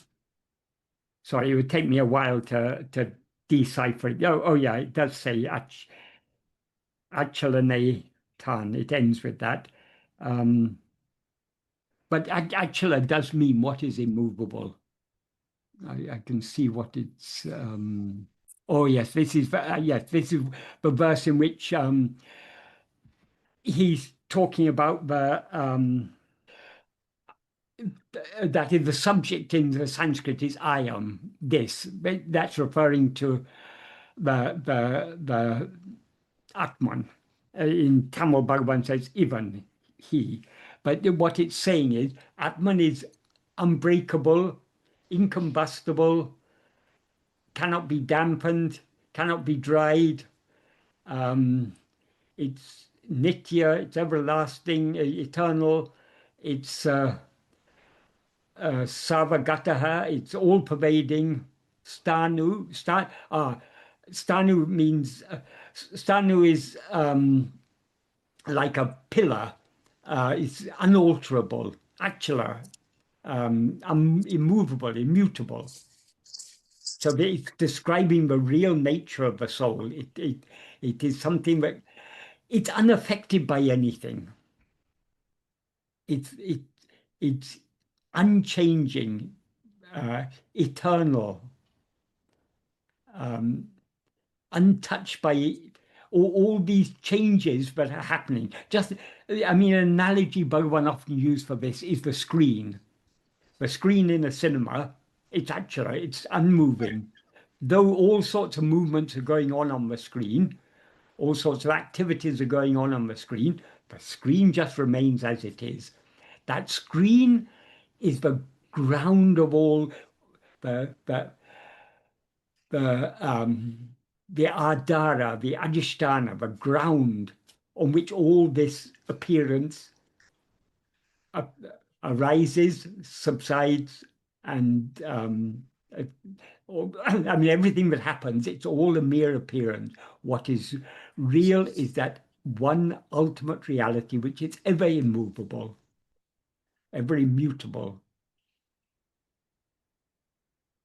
So a literal meaning of Achala is immovable. It implies immutable. Thank you, Michael. Right. We have another question which is followed by a comment saying it's already been answered, but that might have referred to a previous question. Yeah. So this is from Lassia again. Please allow me to ask another question if I get a chance. Lassia, is this still to be asked, or is it covered? Actually, when I typed that question, Michael has answered it. It's basically my question was, um, I've basically said, even though the core of Bhagavan's teaching is self-enquiry and turning within, I've said I'm more and more getting attracted by Bhagavan's life and how he's moved with the devotees and all the sweetness and love he showered. So getting more attracted to Bhagavan's personality. If so, I mean, there is no personality, but Yes, you know what I mean. I know You what know you what I mean. mean. Yes. Yeah. So what significance does this have in the path It advancement? it's that is, we can't be attracted to Bhagavan's teachings without being attracted to Bhagavan. So we all naturally love everything about Bhagavan. I mean, all the stories, the incidents. But we need to remember what is the purpose for which Bhagavan came. Sadhu Om has sung so many songs on Bhagavan's life. But he also said we should remember that Bhagavan didn't just come to be the subject of a story. Bhagavan came to give us teachings. So we should not neglect his teachings. If we are attracted to Bhagavan, if we love Bhagavan, we should understand why he has appeared in our life, why he has drawn us to him. It is to follow this path of Atma-vichara and Atma-samarpanam, which ultimately are one and the same path. We can surrender ourselves completely. Atma-samarpanam means self-surrender. We can surrender ourselves completely only by investigating who am I, by turning our attention within. Because to the extent to which we turn our attention within, we thereby subside. So that this is the ultimate self-surrender. So if we truly love Bhagavan, we should do as Bhagavan asked us to do. In Nana, in the 12th paragraph of Nana, he puts it very, very beautifully. He gives us a great assurance, but he also cautions us, we can say. Kadavalum Guruvum Unmail Verala. God and Guru are in truth not different. That's itself, if we think about that sentence, it's such a sentence with profound implications. The real guru is none but God himself. So only no one other than God is qualified to be a guru. So because Bhagavan is God himself, so he is guru. And then he says, just like what has been caught in the jaws of a tiger will not return, in other words, will not escape. So those who have been caught in the look of Guru or glance of Guru's grace will never be forsaken, but will surely be saved by him. Eninum Guru Kartia Varipadi Tavaradu Narika Vendum.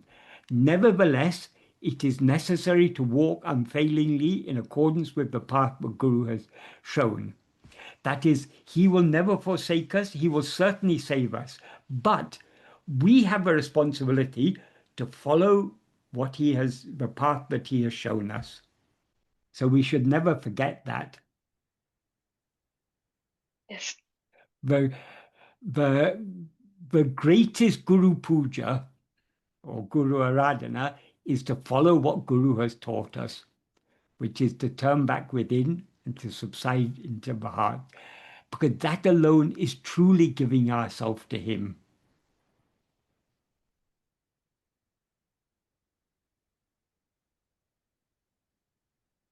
Yeah. But the more we love Bhagavan, the more we will be motivated to follow his path. So there's no contradiction between the attraction we feel to his outward form and following his path. But we shouldn't just, we shouldn't neglect to follow his path.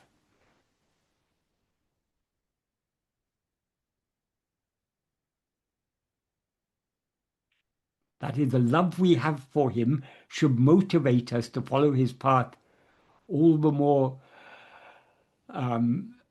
persistently and firmly and with dedication and love. Because what Bhagavan wants for us, he wants nothing other than that we should be happy. And in order to experience, as he says in the first paragraph of Nana, in order to experience that happiness, which is our own svabhava, our own real nature, that we experience daily in sleep, which is devoid of mind, oneself, knowing oneself is necessary. For that, the principal means is this awareness investigation, Atma-vichara, who am I? So if he wants us to be happy, but in order for us to be happy, we have to follow the path that he has shown us. This is a reminder of Shirdi Sai Baba, I give you what you want because then you will want what I want to give you. Yeah. But if we are wise, we should recognize what Bhagavan wants to give us is the greatest of all things. There is no blessing greater than annihilation of ego. And that's what Bhagavan wants to give us.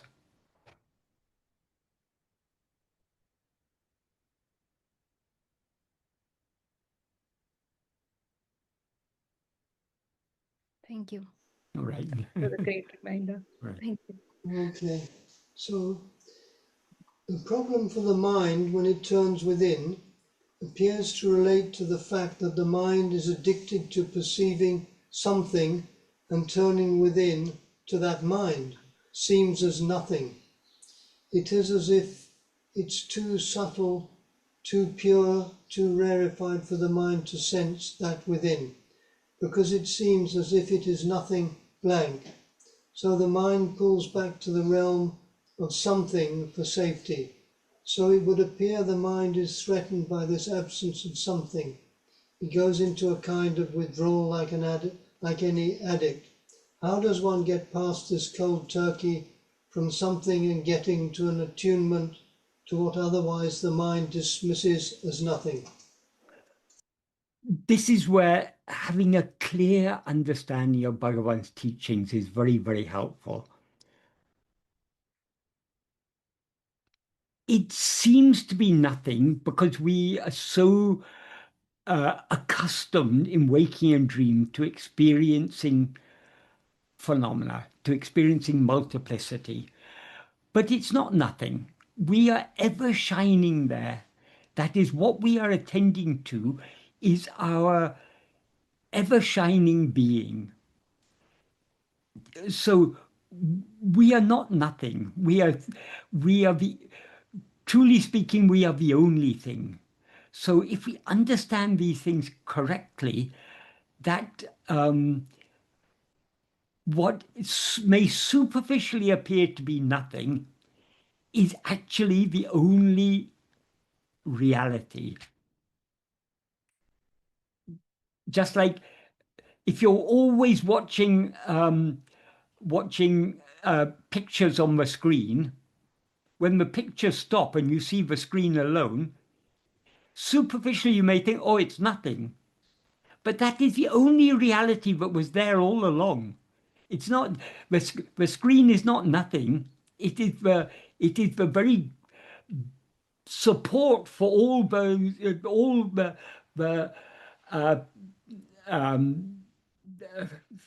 ever-changing pictures of phenomena that were appearing on it. Without the screen, there would be no such pictures. So that is the fundamental reality.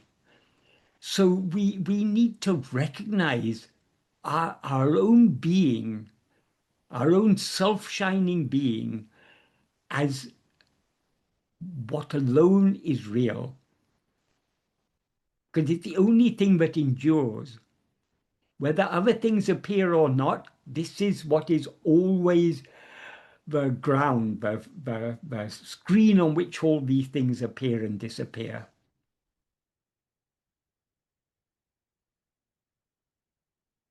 Yes, it's true. The mind does always want something to hold on to, because the mind cannot survive without holding on to some form, some phenomenon, something other than itself.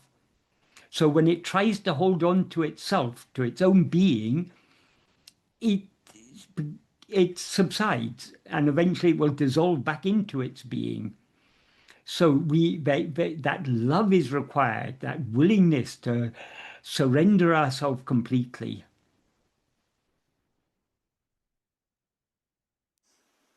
And an associate question, is that state peaceful, feeling Bhagavan? Somebody has said also. Yes and no. That is,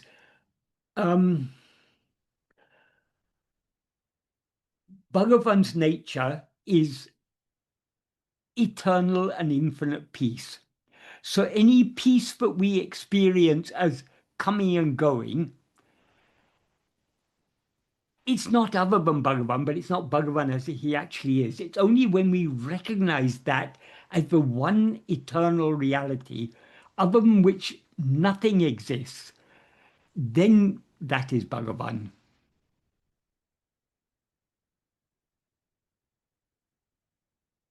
That is, Bhagavan is the eternal peace, the eternal silence. That is being itself. And everything that seems to be derives its seeming being from that.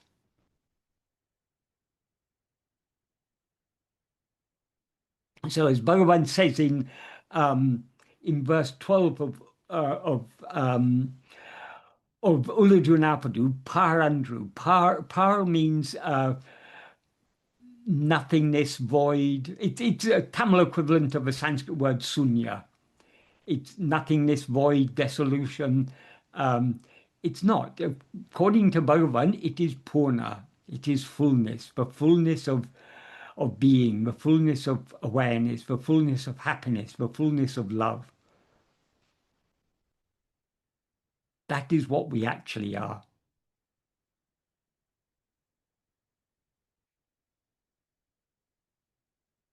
It's devoid of all appearances, but it's not a void, it is fullness. Infinite fullness. Thank you, Michael. Right. All the questions have now resolved into silence. Good, that's where we should be. 5 o'clock. Yeah. Once again, we're very, very We're very punctual. So if there's no more questions Yeah. from anybody, then perhaps you could do the mantras for us. Yes. Thank you. Om Namo Bhagavate Sri Arunachala Ramanaya.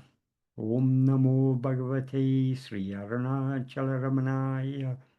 Om Namo Bhagavate Sri Arunachala Ramanaya.